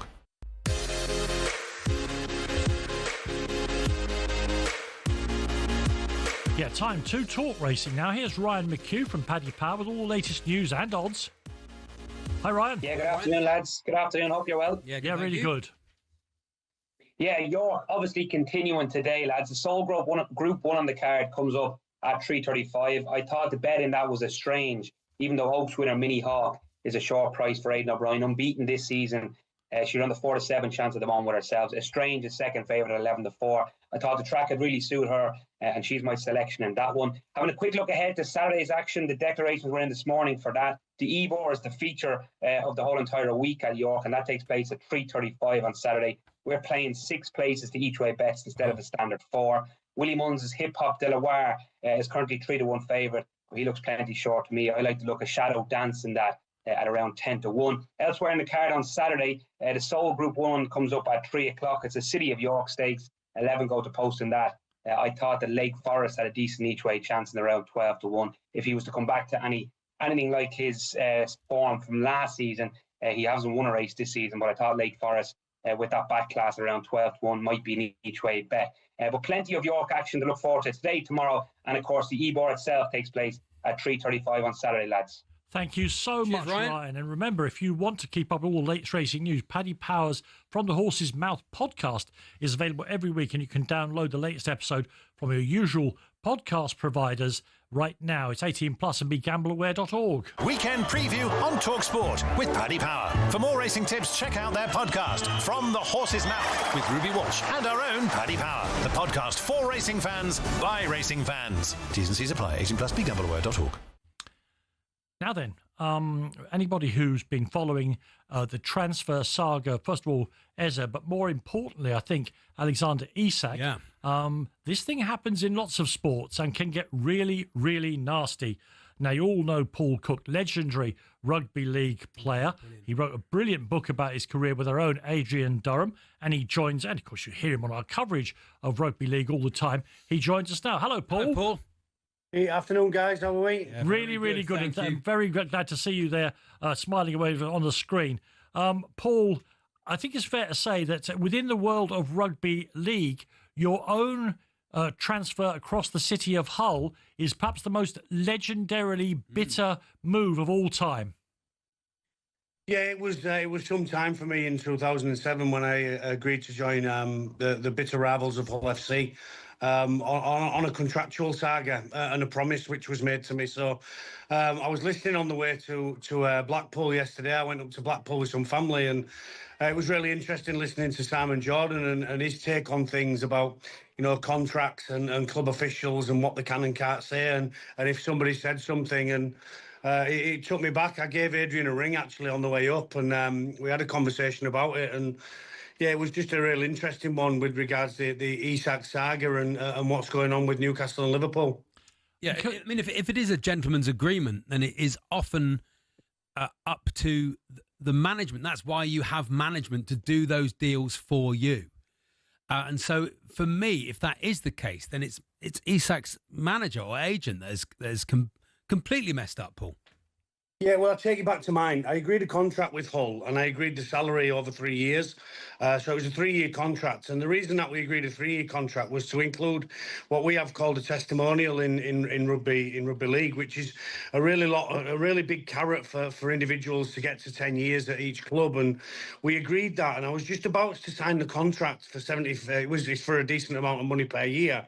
And then we spoke about the testimonial, and they said, oh, well, we can't put the testimonial in the contract. And just as I was about to sign it, I didn't have an agent at the time. My dad just looked after me. My dad pulled the contract away, and he wouldn't allow me to sign it there and then in June of 2005. That was before we went on to win a Challenge Cup, and obviously I scored the winning try in that. So that became a really big thing for me in Hull. So my dad pulled the contract off the table, and he said, if he gives us a separate document which says he can have his testimonial in 2008, then we'll gladly agree and sign the contract. And that never came. So I understand where Simon was coming from in terms of Isak and his agent, because if he was given a gentleman's agreement or a promise, then it should be in writing. And the reason I didn't sign that contract is because that document never came in writing. So I thank my dad for it, really, because as much as he isn't an agent in terms of any professional sport, it was his best interest was his son.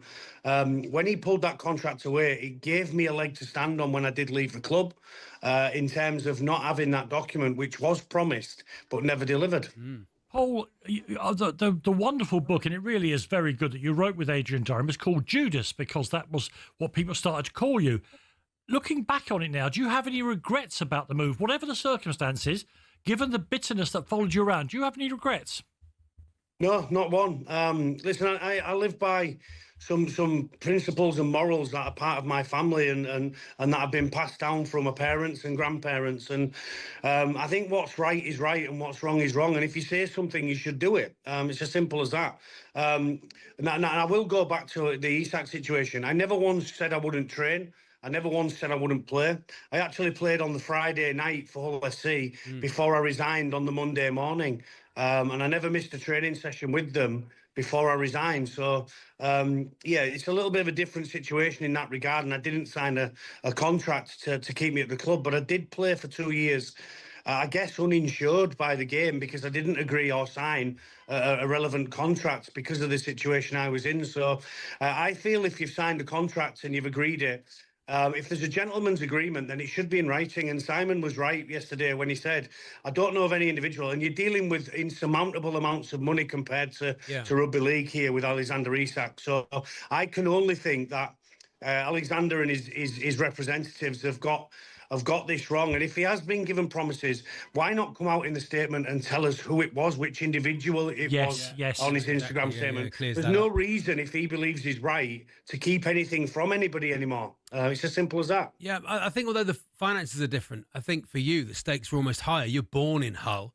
You're part of the fabric of the city.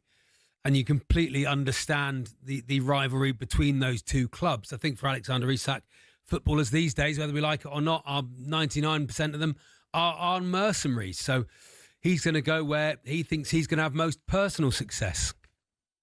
Yeah, possibly. Yeah, indeed. And listen, there's no there's no shame in having your head turned by a club like Liverpool if you're Alexander Isak at Newcastle. And I'm not being disrespectful to Newcastle fans. They're a huge club up there, and I love going up there with Magic Weekend when we go up.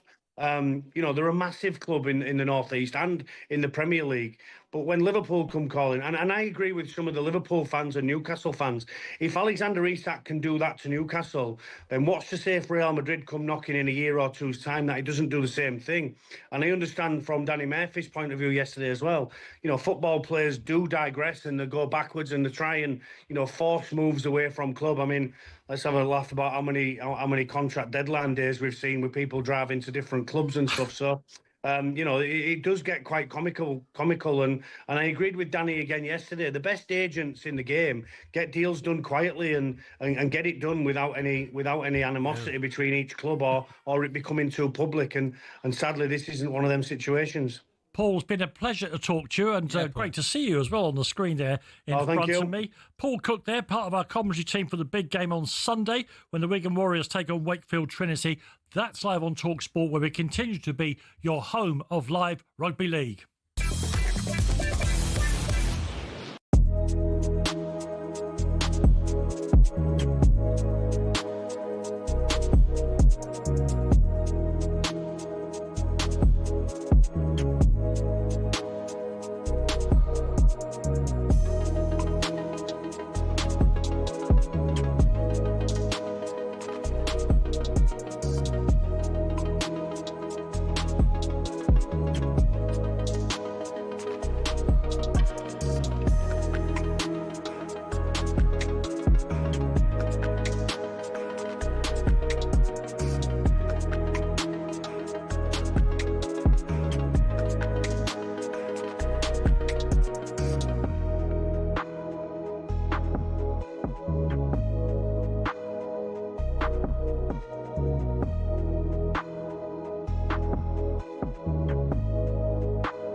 Unlocker of defensive that.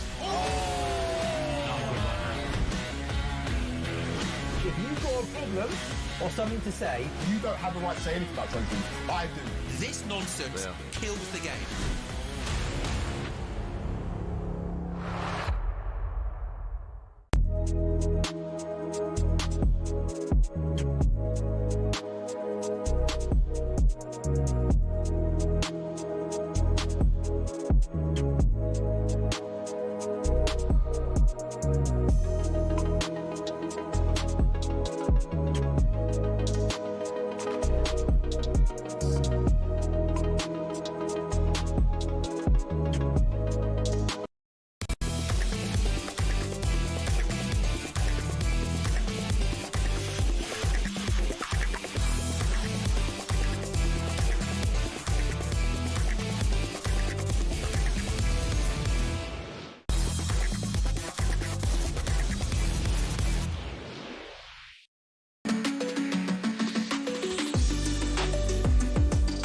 Yeah, welcome back to Kelly and Beg here on talkSPORT. Transfer still very much the order of the day.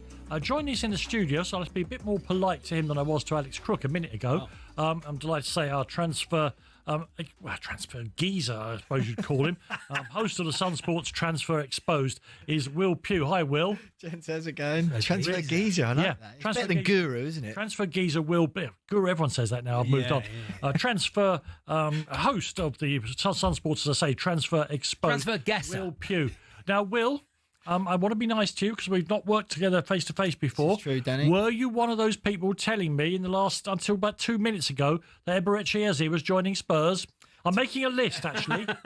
We've always reported consistently in the Sun throughout the summer that Arsenal were always Eberechi Eze's preferred destination if there was a deal to be done. Arsenal made first contact, and let's have it right, the only reason he even entertained a move to Tottenham Hotspur was because it appeared Arsenal's interest had cooled off. So he's like, well, I'd like to leave, so if I have to choose, if I've got a choice, I'll go Arsenal. But as Arsenal weren't interested, Tottenham were like, oh, we'll have some of that. But there would have been no conversation whatsoever if Arsenal had had the desire to do the deal earlier in the window. Everyone's got some excellent Olympic standard backtracking there. Really good. Wasn't it? Really good. Beep, beep, beep, beep, beep. Really, really good. Now, Crystal Palace are left with the problem that they've got to replace him. Where are they looking? All over the place is the short answer to that. Spurs are all over the place too, yeah. Yeah, I think this is officially known as spread casting the net wide. I've got a few names. Hwang Hee-chan at Wolves, which is one I really like the sound of, 29. Not getting a game at Wolves at the moment. Well, that's it, yeah. Injuries sort of scuppered his progress last season. The season before last, 12 goals, 3 assists in 29 appearances, and was really sort of lighting up the Premier League. Obviously from RB Leipzig originally. Injuries scuppered those chances, like you say, not really getting a look in. And you'd feel that Wolves would need a player like him at the moment. Obviously, a lot of people backing him to go down. So I quite like the idea of that one. Villarreal winger Jeremy Pino, 21-year-old Spanish guy. There's contact been made. The understanding is between Palace and club in the last day or so. Could be some movement on that one. I think it will be very much from Palace's point of view if there's a deal there to be done. And Club Brugge attacker Christian Solis, Greek guy, played against Rangers the other night. £26 million bid has been rejected already. However, they may go again. And in the back of the cupboard, what will Daniel Levy be now looking at? Exactly that. So another one for Palace as well, Leicester's Bilal El Kanous, who's also on Tottenham's shortlist now. I think that at first seems they might be hijacking a bid of their own. £32 million deal was the talks that Palace were having. As far as Tottenham go, I mean, where do they go? Come on, I've got a name for you. Yeah, go on. Ademola Lookman. Yeah, Atalanta at the moment definitely wants out. Well, he's pulling an Alexander Isak. He wants to go to one of the Milan clubs, doesn't he? And he's does he? Yes, he does. But because he obviously likes it over there in Italy. But seriously, where will Spurs be looking next? Tyler Dibbling at Southampton. Obviously, they've been digging their heels in all summer long, determined to get the 50 million quid they want. 2 goals and 1 assist last season. Yeah, but showed a lot of promise, didn't he? Tiny shin pads. Is that worth 50 million? Well, Jack Grealish was worth 100 at one point, and he wears tiny shin pads. No, they're not as tiny. Little custard. Is there a scale? Is there a scale? Tyler's are made out of Bourbons, aren't they? Let's be honest. Is there a shin pad scale? Is Tyler Dibbling smaller than Grealish? I mean, it's ridiculous. I mean, literally, soon they'll be wearing a false fingernail as a shin pad, won't they? So Dibbling? Yeah, Johan Visser, there's a chance. He still prefers Newcastle. Thomas Frank has wanted to do that move all summer long. Anyway, he still prefers Newcastle. Obviously, the big fallout at Brentford at the moment. The Savinho deal, Pep Guardiola didn't want to let him go from Man City, and then Tottenham were backing away from that deal at the time because it would have been too much to do. However, given the recent developments, they're far more desperate now than they were then, particularly with James Maddison's injury as well. But the one I like the sound of, we could be in for another saga between two. I'm just going to write down the initials here. Go on. Have you got it? Go on. Yeah, Xavi Simons. Oh. Now, he wants to go to Chelsea, I think. He wants to go to the Premier League. He wants to leave RB Leipzig for sure. Chelsea, obviously, looking at Alejandro Garnacho as well. We've been saying for some time now, Chelsea need to get some players out the door before they get any They need to get about half a dozen because they're going to have a load just sitting around watching otherwise. Exactly. Among those, Nicholas Jackson. Yeah. He's an interesting one, isn't he? Because on his day, he looks like a £75 million striker. other days there are the rear end of cows and banjos that don't connect with him, aren't there? There are quite. Yeah, there was some interest from Europe. Bayern Munich had a look. Nicholas Jackson made it quite clear that he would prefer to stay in the Premier League. Chelsea's valuation has continually tumbled throughout the summer. It started out at £100 million, then it went to 80 when they realised no one would pay that for him. I think it may have to tumble again, although obviously, given what's happening at Newcastle and what we expect to happen, Nicholas Jackson to Newcastle feels like as good as a replacement as you're going to get for Alexander. Charlie, you support Torquay United. I do. I've never mentioned it, but go on. Some of the campaign you did was part how the club got saved. Yes. When you hear about myself and 50 million, 30 million, 20 million. These numbers around. Oh, it's crazy. Like another world. It's a different nuts, game. Isn't it? It's a different game. It's inaccessible to the working man. That's why you have to support your non-league teams. You're calling what you do working, are you? Yeah. You're spreading the meaning of that word as widely as possible. Yeah. I was more interested in if you'd written down the initials of Xavi. I'd written down Simmons, Rodgers. and you put actually. XS or C. The Morgan. Why would Aston Villa sell Rodgers? That's exactly that. They had interest earlier in the season. Chelsea had prioritised him. They said he was their number one target. They said under no circumstances whatsoever. The stance at the time was they'd sooner sell two players, one of whom being Jacob Ramsey, particularly with the PSR benefits for that sale, than they would Morgan Rodgers. They do not want to. Stuart's been in touch on the text. Give us one or two things from your Marco very secret notebook there before we go back to the racing. Well, Harvey Elliott, as you mentioned earlier on, some sort of twists and turns in that saga, potentially a move to RB Leipzig. Liverpool now, it appears, quite keen to keep hold of him. I was going to say, is there a market where he stays? Because obviously they're running out of forwards. Yeah, I think you sort of go through these things, particularly as deadline days coming up. You kind of assume that all clubs are going to shed all of their players.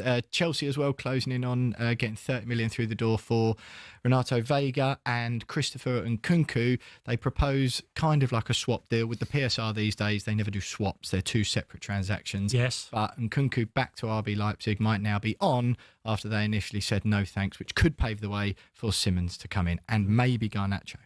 Well, Will, it's been very nice to meet you, and thank you for bringing us all the information. I hope it hasn't been too traumatic for you. Will Pugh there with all the latest, and you can hear Will on the Sun Sports Transfer Exposed podcast. You're listening to Kelly and Baker on talkSPORT in partnership with Toolstation. This summer, shop Toolstation, an award-winning Hawksmoor lawnmower range in store, on app and online. Next stop, Toolstation.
Yeah, welcome back to me, Danny Kelly, and Charlie Baker. I'm sitting in for Paul Hawksby. He'll be back next week here on talkSPORT, and all through today, yesterday and tomorrow, we're bringing you the big races from the Eborn meeting in the York's biggest week of the season and on the flat racing. Let's get back to York now for the 3 o'clock. It's the Clipper Handicap, and your commentary team as the horses are loading up, Louis Stewart and Rupert Bell.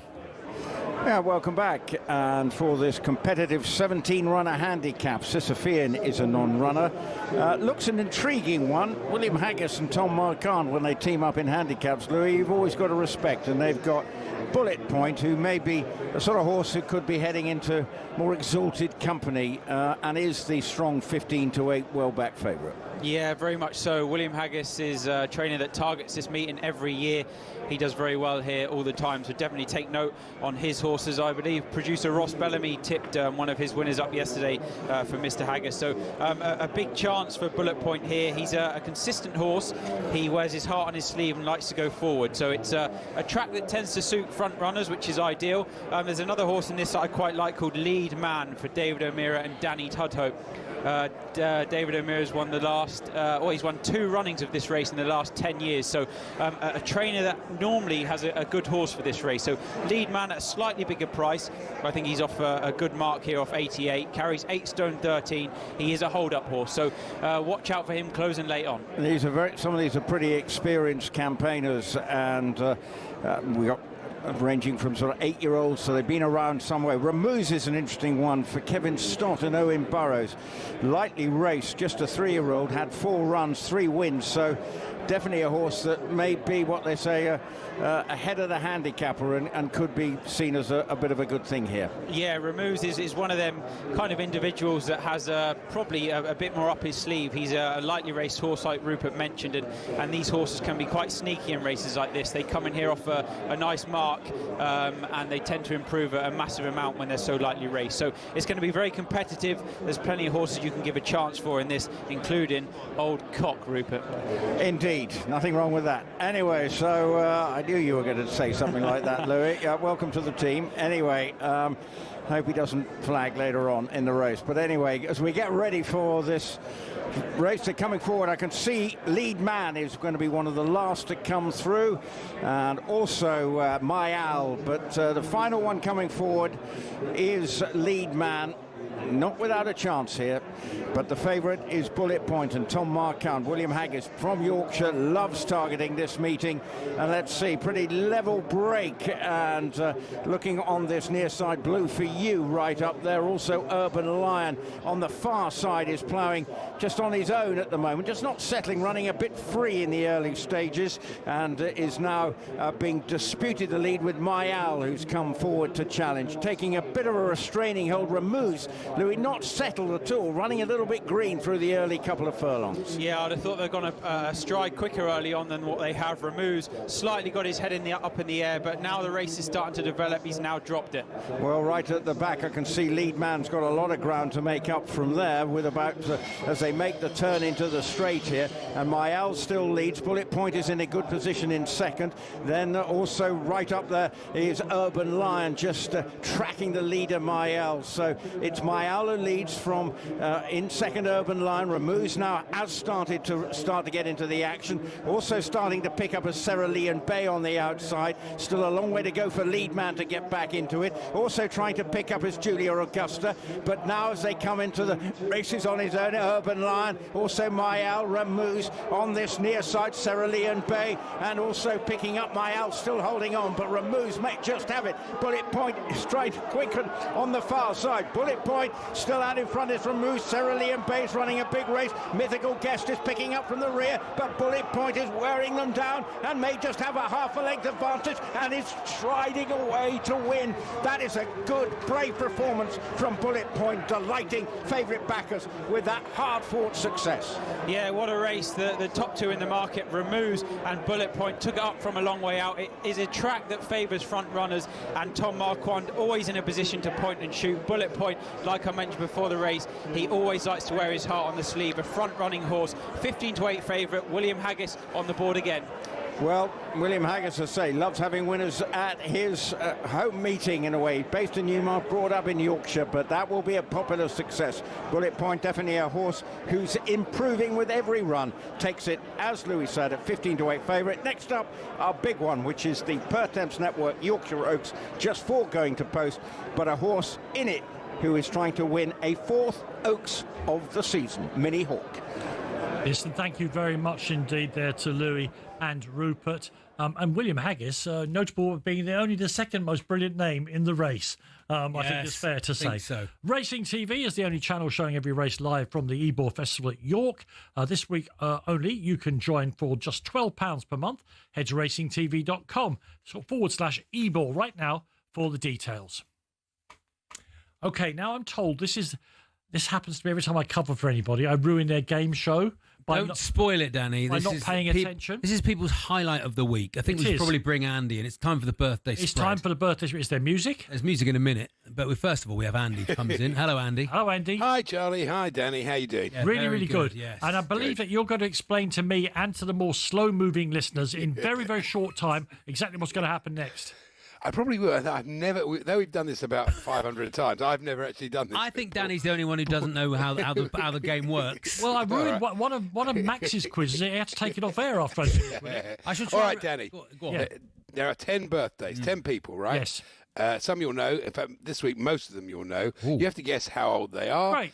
If you say they're 26, but they're 29, you're 3 out. That's your score for that. If Charlie says okay, it's target golf, in other words. Yeah. All right, great.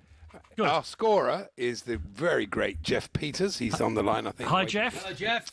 A very good afternoon to you, chaps. Yeah, Andy's absolutely right. 10 birthdays, 10 gags, 10 guesses each, and margin of error will build, and whoever has the lowest score at the end wins, which is normally Paul Hawksby. You'll need a grid, Danny. Why do I need a grid? You'll need a grid to write your numbers in so you can see what the spread is. It's my we also have score sheet. Pele and Sergio Mendes, don't we, Andy? That's right, I'm Charlie. not keeping no grid, but Jeff will do that. I'm not keeping no grid. No grid. Okay. I didn't lose an arm in the punk rock walls to keep a grid. Come off it. Fast and loose. Let's go. This is Pele and Sergio Mendes. You may recognise it. Fabulous. Okay, the first birthday of the week, the fine actor and director, Sean Penn. Sean Penn. Now, Sean took part in a celebrity white-collar boxing event and triumphed over a former Chelsea and England left-back. Yes, Penn was mightier than Lasso. Oh, very nice. That's how it works. Good reaction from Danny. Yeah. Andy, you often get silence, you feel, so that was nice. Who's going to go You've first? got a round of applause there. Go on then, Jeff, with your topper. I was told that you were going to be these jokes were absolutely terrible. That was no one said that. No one said that. Jeff's got a topper, though. Go on, Jeff. No, I haven't got a topper. I was going to say, Charlie, are you going to go first because you're the, just to set the bar on I think this, Sean Penn is 80. Oh, I think Sean Penn is 68. 65. Oh, my, already terrible already. Oh, my gosh. I had a feeling Danny'd be really good at this. I thought he'd be good at this. Yeah. Awful from me. There we And are. he's going to love it by the end. I just thought about it. Didn't he used to be married to Madonna? And then that kind of narrowed down the spectrum of how old he might be. Certainly not 80. Okay, well, all right, Danny. There's one birthday. I'll tell you what. He's got the vibe anyway. I've got 2 words for you. The vibe. Involving my animosity towards you. I've got 2 words. Eberechieze.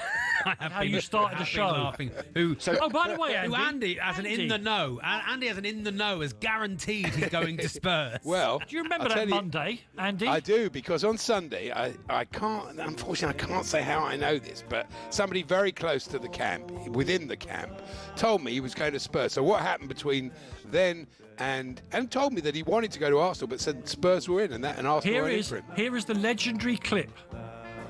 Spurs. I'm putting them at 4th because I have. No, you don't need to play it. I know what was happening. Don't worry about that. Don't play it. I remember saying it. I'm not going to deny saying it. Okay. There's no point. We can see it. We can't hear it anyway. We can see you saying it, but we can't hear you saying it. I just said exactly what I just said just now. Anyway, Jeff, what are the scores? The score is Danny 3 because he was 3 years out. Charlie 15. Very nice. Let's keep going. Off we go. Go on, Andy. Birthday number 2. It's the cricketer Shivnarine Chandapur.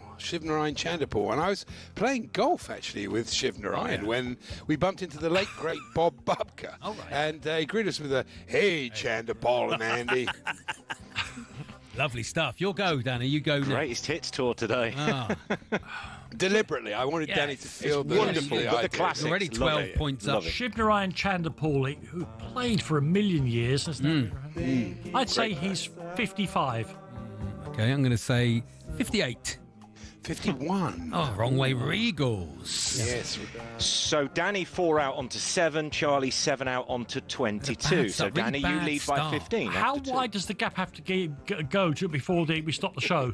We stop the quiz. Doesn't happen, Danny. I can declare surely at some stage. Disappointed in myself. Let's carry on. Birthday number 3. Okay, it's the newscaster, Sir Trevor McDonald. Oh, yeah. And you'll be fascinated to know, Danny, that Sir Trevor has a record collection which is even bigger than yours. And until he stopped collecting, but I remember when he bought his last disc, he said, and finally. Oh, my God. 78. I think he's 75. 86. Oh. So I've got 3 back. Yeah, so Charlie, pulls a 5 back. You've pulled there because you said 78. So you're 8 out and move on to 30. Danny, hang on, why 5? I said 75. That's 3. Oh, sorry. Sorry. Yeah, call Jeff into. Jeff can't even count. Can't he jokes? He can't count. There's the fixes in here, isn't it? That's never happened. No one ever questions it. Never come off it. Jeff scores. Okay, Danny is 11 out, said 75, and Sir Trevor is 86. So Danny moves on to 18 and Charlie on 30. Correct. Yeah, there we are. 12 in it. Come on, Jeff. Danny's very much the live tour of the birthday spread. I've got my eye on you now, Peters. Don't worry about that. Moving on. Okay, it's the singer and songwriter Belinda Carlisle. Oh, yeah. And for some strange reason, she wanted Pep Guardiola to be her agent, but Pep wouldn't lower himself to manage Carlisle. I like it. I'll go first, I guess. Yes, you, yeah. Oh, it's so long ago that the Bangles were big. I got to say she's 62. She wasn't in the Bangles, but you know. No, she's in the Go-Go's. Yeah. The Go-Go's, yeah. I didn't know that of course. Trying to throw Charlie off the scent. Devon is a place on earth, so that's Belinda Carlisle. Take away 2 points for that. I liked it. Yeah, you can use that next year, Andy. Next week. What did you say? 62. I think you're about right. Yeah. 65. 67. Oh, there we go. Okay. Getting a bit back. Yeah, so Danny 5 out on that, onto 23, and Charlie 2 out, onto 32. So 9 is the gap after 4. Oh, 9 the gap. Very Okay, nice. last birthday before halftime, although I don't know if we're taking a halftime break. It is the fashion designer Catherine Hamnett. Oh, yeah. Catherine Hamnett. And Catherine's a massive Manchester United fan, actually, and I bumped into her last season. She was really sad. She just discovered one of the team's young centre-halves had picked up a nasty injury. To quote Hamnett, alas, poor Yoro, I knew him well. To quote Hamnett. To quote Hamnett's a great joke, to be fair. Yeah. Oh, yeah. I mean, and one thing about Andy, now that he's in Vision, self-satisfied doesn't begin to describe it. When he tells a joke. What's best, Danny, is when he knows he's got a really good punchline, he'll trip himself up in the excitement of saying it. Yeah. It's so true. But now that was a good joke, but his face lit up like he discovered a cure for cancer on air live. You don't realise the stick I've taken over the last 5 years. I think you're a genius, Andy. Are we having a break here? I'm not looking. No, we haven't guessed yet. Oh, yeah, Catherine Hamnett. Yeah, How something is rotten in the state of. I don't know. Yeah. Primark. He's already done Primark. Primark. That's a nice joke, wasn't it? It was. Yeah. Catherine Hamnett. I have no idea. 62. I fear she's been around so long, she must be older than that, so I'm going to say 72. 78. Oh, I'm done for. So Catherine Hamnett, 78. Danny said 72. He's 6 out, moves on to 29. Charlie said 62. So he's 16 out, moves on to 48. Oh, so dreadful. Yeah, 19. big gap going into the halfway stage in this birthday spread. Danny's debut in the birthday spread. Real waste of half an hour. Now, I would like to find out if we're going to a break, but because of the new studio, I can't see the producer. I don't know. Oh, there he is. He's just popped up with his little burglary hat on. Going to a break, Danny. We're going to a break. Okay, we'll go to a quick break. When we come back, you can rejoin the unbelievable excitement and tension of the birthday spread quiz.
This is the talkSPORT Goal Show. It's the show for the fans that's done by the fans. Yes! Oh my God! Yes! Yes! Yes! He is an unlocker of defences. That. If you've got a problem or something to say, you don't have the right to say anything about something. I do. This nonsense kills the game.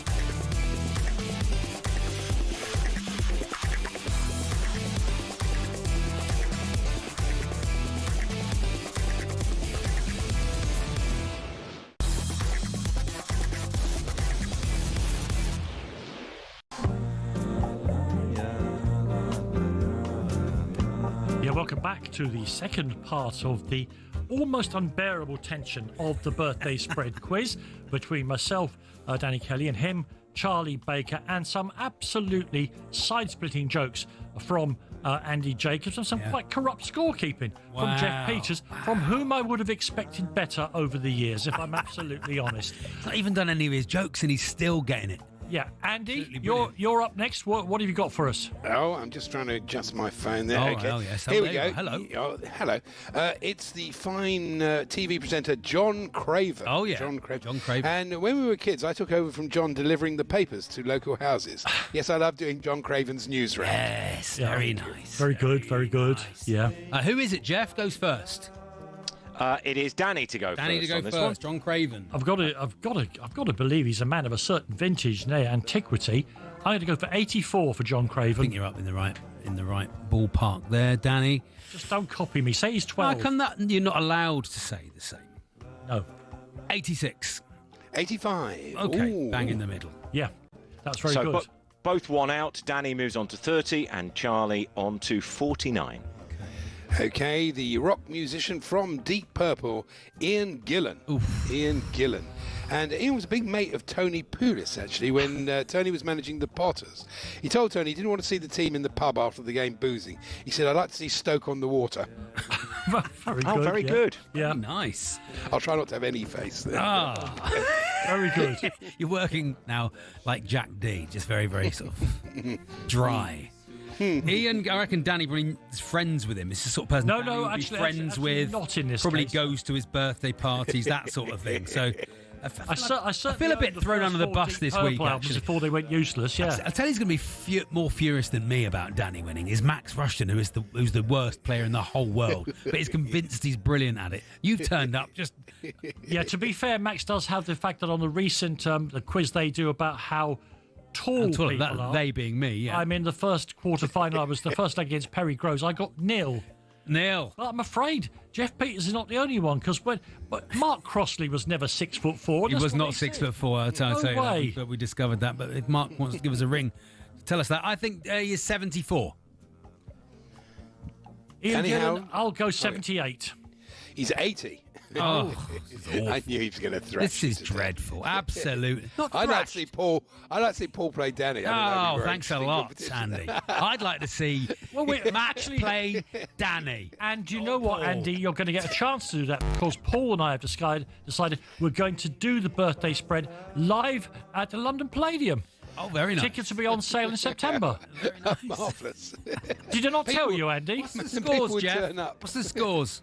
So Danny 2 out onto 32, Charlie 6 out onto 55. So 23 the gap with 3 to go. It's because there's no strangers. We need some strangers in it. I know. What can I do? I can't. Well, the jokes don't work if you don't know who he's talking about, do you? That's never stopped him before, Danny. Don't worry about that. Don't worry about that. It's the national hunt jockey, Nico de Boinville. Oh, yeah. Nico de Boinville. First of all, can we just say de Boinville? It's very pleasant to say, isn't it? De Boinville. Nice, isn't it? Yeah. It's a great name. I love his cocoa. When I interviewed him, I might have ruined the joke. Wow! Well, no, yes. When I interviewed him at Cheltenham, so the thing about it is, Charlie and Paul, they know what's coming, but they don't generally spoil it for everybody. Sorry, by doing Andy, that. I That's fine. He told me he was going to make a mess of you today. It was inadvertent. When I interviewed him at Cheltenham, he asked me for a square of my very expensive French chocolate. Oh, yeah. I only had fruit and nut with me, so I said, sorry, I'm afraid it's just Cadbury's Boinville. Oh, there he is. See, there we are. We got there in the end. Yes. I know. Good. Is it me? Yes, that's it's Danny you. Kelly. No, I went last, didn't I? No, it's Danny. Oh, Danny to purple, go first. Now, I have got no clue here at all. Oh, good. What's his first name? Good. Nico de Boinville. Oh, see, that doesn't help because, obviously, if some people have got a Christian name that tells you when they were born. Yeah, well, doesn't that's the game. Nico de Boinville. I have no idea. I'm going to say 45. I think he's younger than that. I'm going to say not. 35. 36. Oh, it's all back then. It's all back on. We're back in.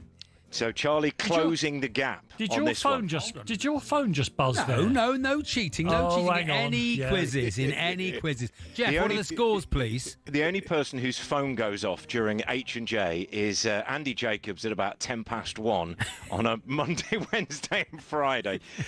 Danny, 9 out on that guess. So on to 41. Charlie just 1 out onto 56. So 15 is the gap. Close with enough. 2 to go, and Charlie is to go first on number 9. I'd be more confident if it was strangers, but there we go. Here we go. Well, it is. It's the Okay. director of, unless you know it, it's the director of science for the European Space Agency. Oh, yeah.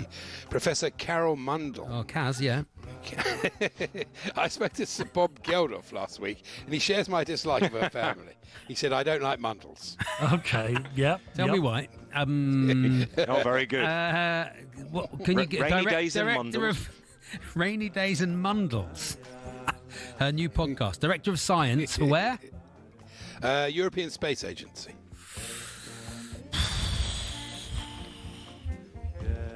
$60. Well, she's probably not a school leaver, is she? But I think I'd go higher. I think they need to keep up with the science, so I'm going to go lower. I'm going to say 52. 56. Oh, well done, Danny. Very good. Right in the middle. Very good. So very both good. 4 over. out Game's with over. your guess on Game's that. gone. What a waste of time. So Danny is Terrible game. Charlie. Oh. Yeah. Oh, very funny. I see you've yeah. woken up now, Jeff. Now you kept the scores correctly. Your hair looks amazing. Danny, 4 does out onto actually. 45. Charlie, without any hair dye, 4 out onto 60. So 15 is the gap. There's no way to prove And that I don't know my hair, Danny, but I don't know my hair. Danny, because he's in the lead, has to go first Yes, on the I- last What's one. the gap? How many's the gap, Jeff, please? 50. 15. Yeah, Oh, 15. Okay. I couldn't get it over your... I've got to play defensively here. I used to dye my beard. I done it for about 20 years, honestly. But then I Don't dye my stopped. beard. Don't know any of Well, there we go. myself. Okay, he's the chair of Bletchley Park Trust. Oh, yeah. Well, he was from 2012 to 19. And the chief of the Secret Intelligence Service, Sir John Scarlett. Oh, young Sir John, yeah. Scarlett. Young John. Oh, he's got a good one. Look. No, I'm laughing at young John. He's not Young really John. is he? Young John. Very No, good. he occasionally still suffers with terrible acne. So it was a bit embarrassing when we were out with Nelly Furtado, who asked me, what's that large spot on the end of his nose? I said, it's the scarlet pimple, Nell. Okay, yeah, very Hell, good. yeah. Yeah. Let's go Scarlet Fever, but you didn't even bother. It was great. Yeah. Captain Scarlet. What's his all those. name again, please? Sir John Sir John Scarlett. Yeah, okay. Young John. You've got 15 to 15 play to with play here. with. Charlie's got to be 16 either Andy, way. what's his job description again? Sorry, I'm taking this too seriously now. Yeah, you wanna Okay, win now. he is Yeah, the pathetic wanting to win this kids' game. Half chair an of hour. Bletchley Park Trust from 2012 to 19, and chief of the Secret Intelligence Service. Oh, yeah. From 2004 to 2009. Yeah. Sir John Scarlett. Yeah, there he is. I'm going to say 73. I think you've let me in there, Danny. Yep. I'm going to say 99. 77. Oh.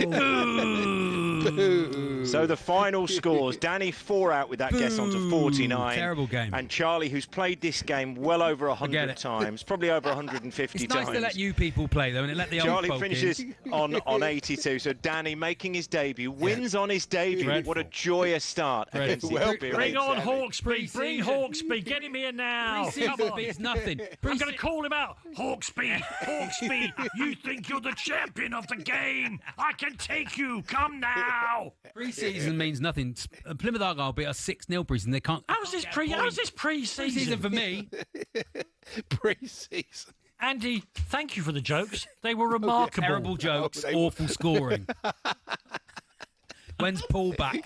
Oh, Charlie. Let me remind you one more time that you're listening to Kelly and Baker. That's the We've got a race to go to. Victorious Kelly and the absolutely vanquished Baker on talkSPORT in partnership with Toolstation. This summer, shop Toolstation and their award-winning Hawksmoor lawnmower range in store, on app and online. Next stop, Toolstation.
Well, Arsenal fans, you might be licking your lips and rubbing your hands right now, but signing Eberechi Eze may bring unexpected consequences for Mikel Arteta, because if Arsenal do get this deal through, Simon Jordan has pointed out the Gunners will be running out of reasons not to win the league. It brings up the expiration date of Mikel Arteta, because he's going to have nowhere to turn. If he gets Eze and he's got Zubamendi and he's got a centre-forward, what will be the excuse if Arsenal end the season with very little more than a League Cup? Whatever happened behind the scenes, Glenn Hoddle's told us losing out on Eze is no doubt a complete disaster for Spurs. Because it's exactly what we need. I think with Maddison getting injured, that creativity that Eze certainly brings is a natural footballer. Elsewhere, Enzo Maresca says striker Nicholas Jackson will be left out the Chelsea squad to face West Ham tomorrow, despite being back from suspension. He is available, but he's not going to be part of the squad because we have two strikers, we have two players in that position, and also something can happen before the window transfer close.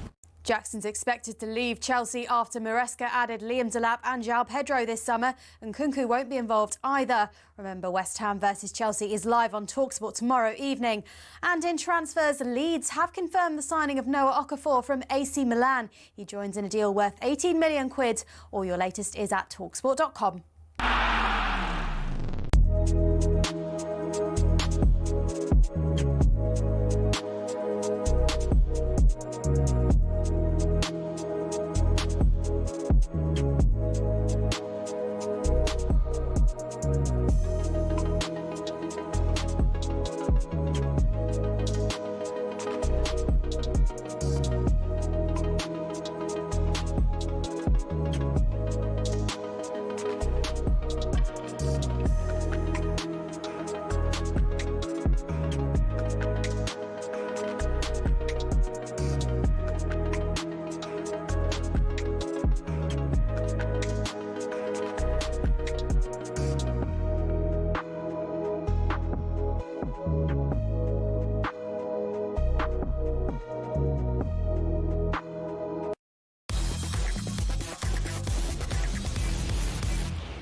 Charlie, before we get back to York, just when we were speaking earlier on to Harvey Lisberg about the snooker book. Oh, yeah. He said he was the manager of Herman's Hermits. Oh, yeah. Now, Herman's Hermits lead singer was a very beautiful young man called Peter Noone. Oh, yes. And he spelt his name Noone. Peter Yes. Noone. When they first went to America, they were part of the British invasion that followed up the Beatles, and they did very well in America, Herman's Hermits. But he was at an airport, and there was an announcement, will Peter No One please report to the reception? And the other thing I wanted to say is when we talk about the snooker, I once had a terrible incident with the great snooker commentator David Vine. Oh, yes. I used to have that Channel 4 show where I was allowed to say what I wanted, yes. And David was on, it was late at night, and it went on for about 4 hours, that show, didn't it? It went on till I said it's time to go, and then we showed cartoons and things. And so David Vine was on it, and he was talking a lot about snooker, and he was doing okay. And then eventually I said, to be honest, David, it's really become quite boring since they're not all mad for the cocaine anymore. He took the microphone and said, I don't even listen to this bleep, pulled the microphone off and stormed off. I assumed it was a joke. He'd be back any minute. Never turned. That was it. Empty space in front of me on the sofa. David Vine stormed off. Yep. Meanwhile... from Newton Abbott, Danny, where I'm from. David Vine, one of the other people from Newton Abbott. Yes, of course. If I'm down that part, well, I go straight to Budley Salisbury. Oh, well, why not? Why not? Well, indeed. Listen, thank you very much indeed. Let's get back to York. The next race is coming up. It's per Temps Network. Yorkshire Oaks should be a belting race. Describing it for you now here on talkSPORT, Louis Stewart and Rupert Bell. And they're loading them up for this Group 1 contest. Minnie Hawk, the hot favourite. Can you see her being beaten, Louis? No, I think it should be a one-horse race here. The horse that should challenge her the most is a Strange, but the only 4-year-old in the race. Yep. Well, just one more to come in, and that is Minnie Hawk. Ryan Moore on board. It was a quiet day yesterday for the Aidan O'Brien camp, but they will be expecting Minnie Hawk to maintain her unbeaten record this year. She started by winning the Cheshire Oaks. She won the Epsom Oaks, the Irish Oaks, now trying to win the Yorkshire Oaks, and she is trying to go into an early lead along with Killin Queen, the mount of Kieran Schumacher. And actually, Ryan Moore is saying, right, you've got to catch me if you can, right from the start. Do you agree with this tactics, Louis? Garden of Eden now takes up the running. Ryan Moore jumped out the gates, and straight away he was looking over at the other Aidan O'Brien, second string, just making sure it's an honest pace. But Minnie Hawk sat third here, a Strange last, going a nice pace. Well, as they strung out now, and the Garden of Eden does go into the lead, and sitting in second is Killin Queen. Now Minnie Hawk is now back in third and being restrained sensibly, and then it is a Strange who is in fourth spot. So there's about a 4-length gap, maybe a little less than that, between Garden of Eden, Mount of Wayne Lorden, who doesn't mind winning from the front. That's what he did on Lambourne in the Derby, but this horse has certainly got a bit of ability on her day, and she's now leading by 4 lengths from a restrained Killin Queen, who looks to be running within herself, not quite settled. Then Minnie Hawk on her outside, and a Strange. The other three separated by no more than about a length and a half. And what do you make of the pace? It's quite a strong one.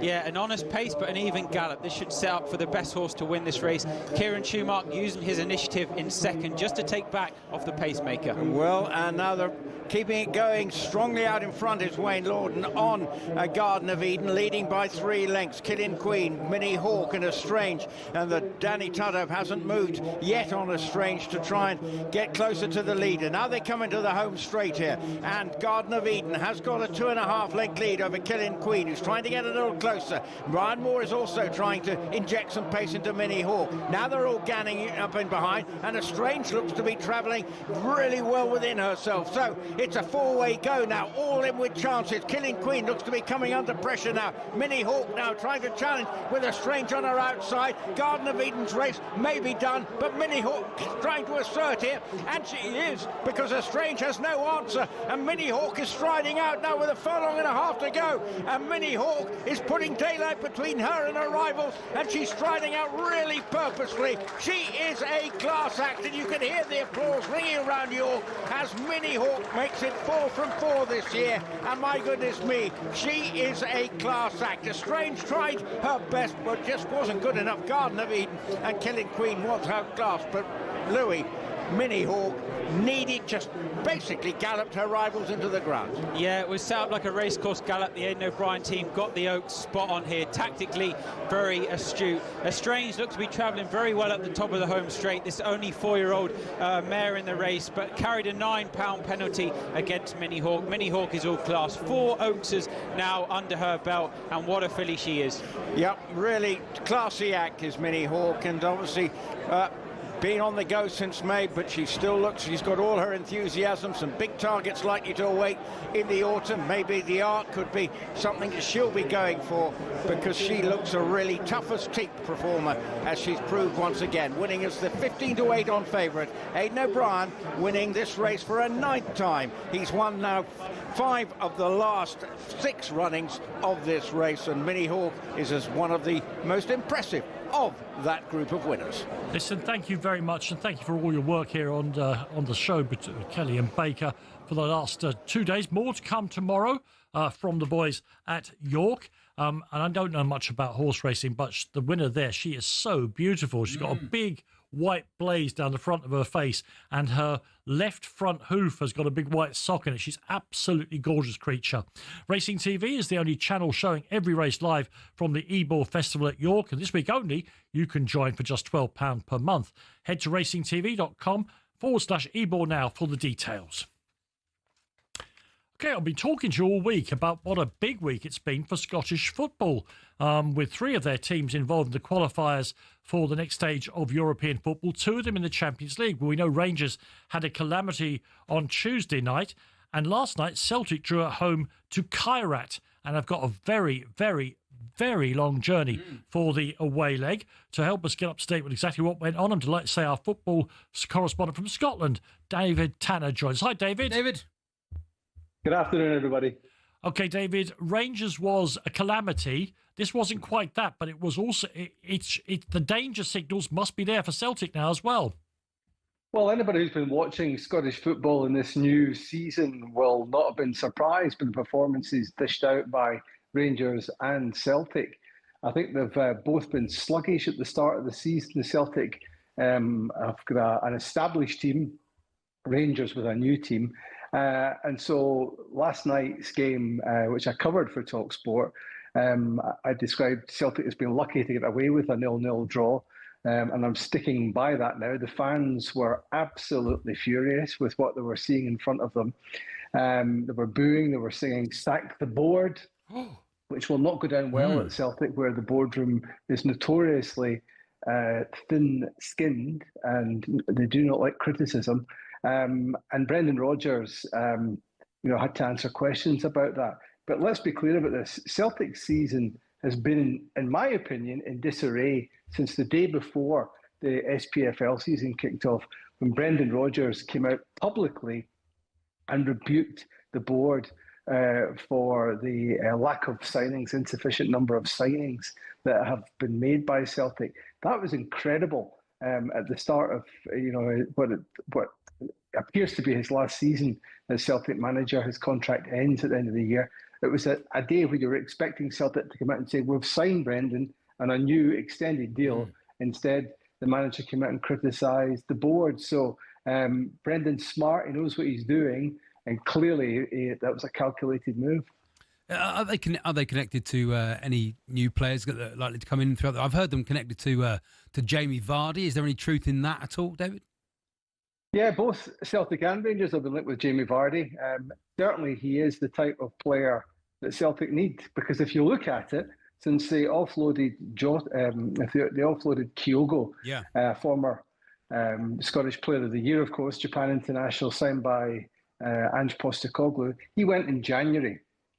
Celtic did not replace Kyogo, their main forward, in January. Now, on the back of that, Celtic have not won a big game in this calendar year. They've had 7 big games, and I'm excluding Young Boys of Bern, who they beat in the Champions League. I'm not adding that in my list of big games. But you look back at it, the year started on January the 2nd when they lost 3-0 to a bang average Rangers team at Ibrox. You go down there, they lost 4-2 at Villa Park, going on 8. Go through various games. They performed well in one of the games against Bayern Munich, but didn't get the win in the knockout stage of the Champions League.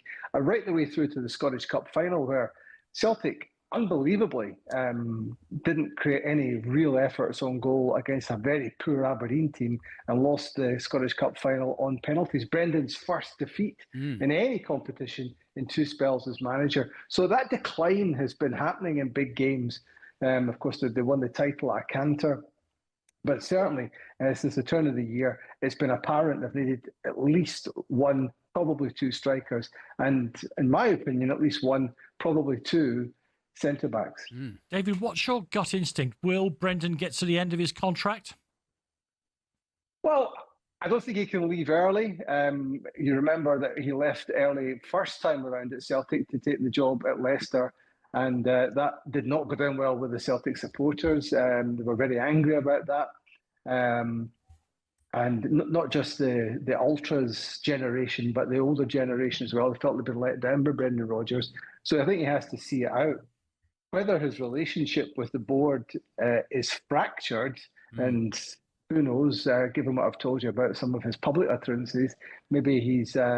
maybe they will have a decision to make. But certainly, in terms of the quality that he's got at Celtic, having lost Kyogo, Nicholas Kuhn, Jota is out with a knee ligament injury sustained the day Celtic won the league. There are major issues going forward. Adam Ida, last night for me, the number 9, who was a record signing for a short time last season, he set the tone for the game last night, leading from the front. He was sluggish, Celtic were sluggish, and that position is a major problem. And Brendan Rodgers will have his targets, and so far, he's not got any of them. Get Ange back, Danny. Get Ange back. He always wins something in his second spell. Well, and Brendan Rodgers, there may soon be a vacancy at Rangers, so it's all going on. Exactly. Listen, David Tanner there from Scotland. Thanks, David. And David, thank you. And I deliberately let that section overrun to try and cut down the amount of time we have to do the next section when Perry Gross is going to come on and crow about Arsenal's hijacking of the Eberechi Eze deal. I'm sure that's what's going to happen.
This is the talkSPORT Goal Show. It's the show for the fans that's done by the fans. Yes! Oh! Oh my God! Yes! Yes! Yes! He is an unlocker of defences. That. If you've got a problem or something to say, you don't have a right to say anything about something. I do. This nonsense kills the game.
Yeah, the NFL returns to Wembley in October as the Los Angeles Rams take on the Jacksonville Jaguars, and we have a huge competition to win VIP tickets. That's right, we're giving you the chance to win 6 seats in a private box at Wembley Stadium with full hospitality plus $5,000 spending money. Here's how to enter.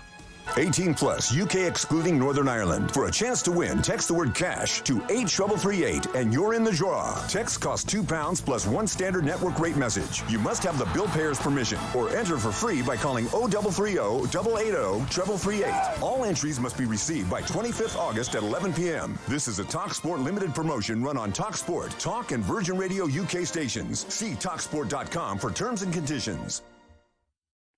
Yes, that means I've got 7 minutes to distract Perry Groves from the crux of this story. We should have done this at the start. This would have been good. He'd been on for 2 hours. Yeah, we should have had Perry in the whole show. Good evening, good afternoon, Perry. Hey, Perry. Buenas tardes, senor. ¿Cómo está? Very, very good, Perry. Let's start, before we get on to my personal anger, let's start with the Arsenal thing here. I said at the top of the show, I thought Arsenal, until yesterday evening, had 2 weaknesses in their team. Martinelli and a slight lack of creativity, a bit predictable. They've solved both of those with the signing of Eze, haven't they? Yeah, Dan, to be fair, long as Kai Havertz's injury isn't too bad, sometimes you can get good out of bad. And I think it's made Arsenal get their fingers out, basically, because all Arsenal fans will tell you, I've been saying that he fits us perfectly. I've been saying it for the last 2 seasons because, as you said there, Dan, it's not only he can play on the left-hand side, he can play as a 10, he can play as an 8. He can play as a false 9. He is an all-round complete footballer. But the best thing about it, Dan, is we've had the situation with Isaac as a character. He is absolutely top class. He's a very humble young man. You know, he hasn't forced his way, hasn't forced the issue with Crystal Palace. He's kept playing. I saw him play against Chelsea on Sunday, and his attitude was exemplary. Because if it was me, I'd probably have had maybe a little calf injury or tight hamstring just to chip out of it. Well, and of course, Charlie made an interesting point early on. We noted the time and date, and that is with Rice coming into the box, Saka wide one side and probably the other side, Eberechi Eze. This can only do well for England because they'll be playing it together week in, week out. Yeah, obviously it's good for Eze as well because he's going to have to go up a level because obviously he was Palace's best player after Elise left. It was probably both of them we know were on the same level. So now the challenge for him is to take himself to another level for Arsenal because he's got his force away into the team, you know, because it's not given. You mentioned Martinelli. Obviously he's got Madueke who can play on the left-hand side. So Trossard has just had a new contract, yep. Exactly. So at 27 years of age, I think it's actually one of those moves that suits everybody apart from your mob, Dan, which I think is really funny. Yeah, of course. As I agree, your hat is also amusing me a little bit, Perry. Let's not get personal. I want to. Perry, do you think Arsenal will win the league? Did you think Arsenal would win the league before this? Because I think Liverpool have had an incredible transfer window. Man City looked pretty ominous on Saturday. I think it's between those two. But Do you think Arsenal will win the league now? Centre forward, Chaz, was the big issue, wasn't it? Yeah. We haven't had centre forward for about 15, 20 years now, isn't it? A proper centre forward. So obviously, Gyökeres has got a lot to prove. And if you've got anything about you, you should be scoring 20 to 25 Premier League goals for Arsenal in this season because of the chances that we create. So I think it will be a brilliant race. I think it will be between us and Liverpool. I think Man City might be just on the development side a little bit too much. I think they've lost that area of invincibility, where teams know you can get up and now. So they're in a bit of transition. But as you said there, with Isak, again, as a gooner, I hope that Newcastle, the owners, dig their heels in, because people that amount of money, obviously the PIF fund and Saudis, they don't like being told. They normally always get their own way, and they don't like being told what to do. So I really hope that they dig their heels in, and Isak obviously doesn't go to Liverpool. This is a genuine question, Perry, and not just mischief making. This transfer, I think, takes Arsenal spending under Arteta just over the billion. Of course, it's not his money. Is he under pressure from the Arsenal fans, not just the media? At the moment, Dan, no, he's not, because if you talk to the more balanced Arsenal, and it's very difficult to be balanced when you're a football fan, but they know that we were irrelevant before Arteta got there.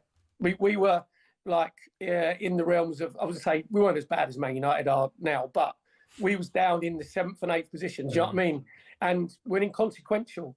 Now he's gone there and he's implemented this, I won't swear because we're on obviously national radio, but the know something heads policy, obviously the All Blacks. Yes. So he's got rid of all them, all the big time Charlies. The culture is very, very good. They're very strong on the character, not just how good you are as a player, how good you think that you are. So at the moment, he's not under pressure, but well, for being Jimmy White for the last 3 years on the trot, you know what I mean? Keep coming second. Yes. Then that pressure will come, and spending 250 million quid, he will now say, I think he said he had like a 5-year plan, didn't he, before? He will now say that this is his team and they have to deliver. Now, that has to be the Premier League or the Champions League, because you know what it's like. Even if we win, and I'm all for trophies, even if we just won the FA Cup or the League Cup, the accusation would be, well, that's the 3rd or 4th, sort of tier competitions. You should be one of the top ones. So we'll see after these first 6 games, which are very, very difficult. And if we can be on 12, 14 points, then, that pressure will just ease a little bit. But Perry, I want to jump in so you do get at least 30 to 45 seconds. Where does this and the Morgan Gibbs White fiasco leave Tottenham? Well, to be fair, Dan, on the Spurs side of it, they're never, if one of the big boys is in for a player, Spurs are never going to get him because they don't pay the money. Everybody knows they only pay 120 grand. I know it sounds silly, 120 grand a week. At Arsenal, he'll be on upwards of 180 to 200. So from their point of view, maybe they should have tried to get it done a lot quicker before this situation arose. They could have just gone, right, the release clause is 68 million, we're going to pay that. You know what? I agree. They mess about too much and they try and like, if you want to play that badly, pay the money, and it shows the player how badly you want them. So, but when it comes down to us and you at the minute, Dan, you know full well that Eze wants to be playing for a team that's got a legitimate chance of winning the Premier League or winning the Champions League, where at the moment, Spurs believe me, I don't blame the player. He's an Arsenal fan. Why wouldn't he go there if he got the opportunity? Spurs should not have allowed him that opportunity. Listen, thank you very much indeed, Perry. Always great to see you. And I'm sorry if I had to go at your hat. It's actually very, very nice. He always looks nice. Yes, he Daniel does. Levy is very much the sting of transfer dealings, isn't he? Sort of tantric with his dealings. He likes to take a long time over it. Yes, I understand that. But in the end, we all, regardless of our technique, have to reach satisfaction. And Spurs are continually failing to reach that transfer climax. There we are, Danny. You cleaned it up. Yes, I did. I like to have nothing below the waist. No, of course. Why not? Before 10 o'clock at night here on talkSPORT. Thank you to all the people through the glass and the producers for today. Thank you, Charlie, for being so mesmerically brilliant. Thanks to Andy for those jokes a little bit earlier. But most of all, thanks to you for listening. Drive is up next. God bless you all and good afternoon.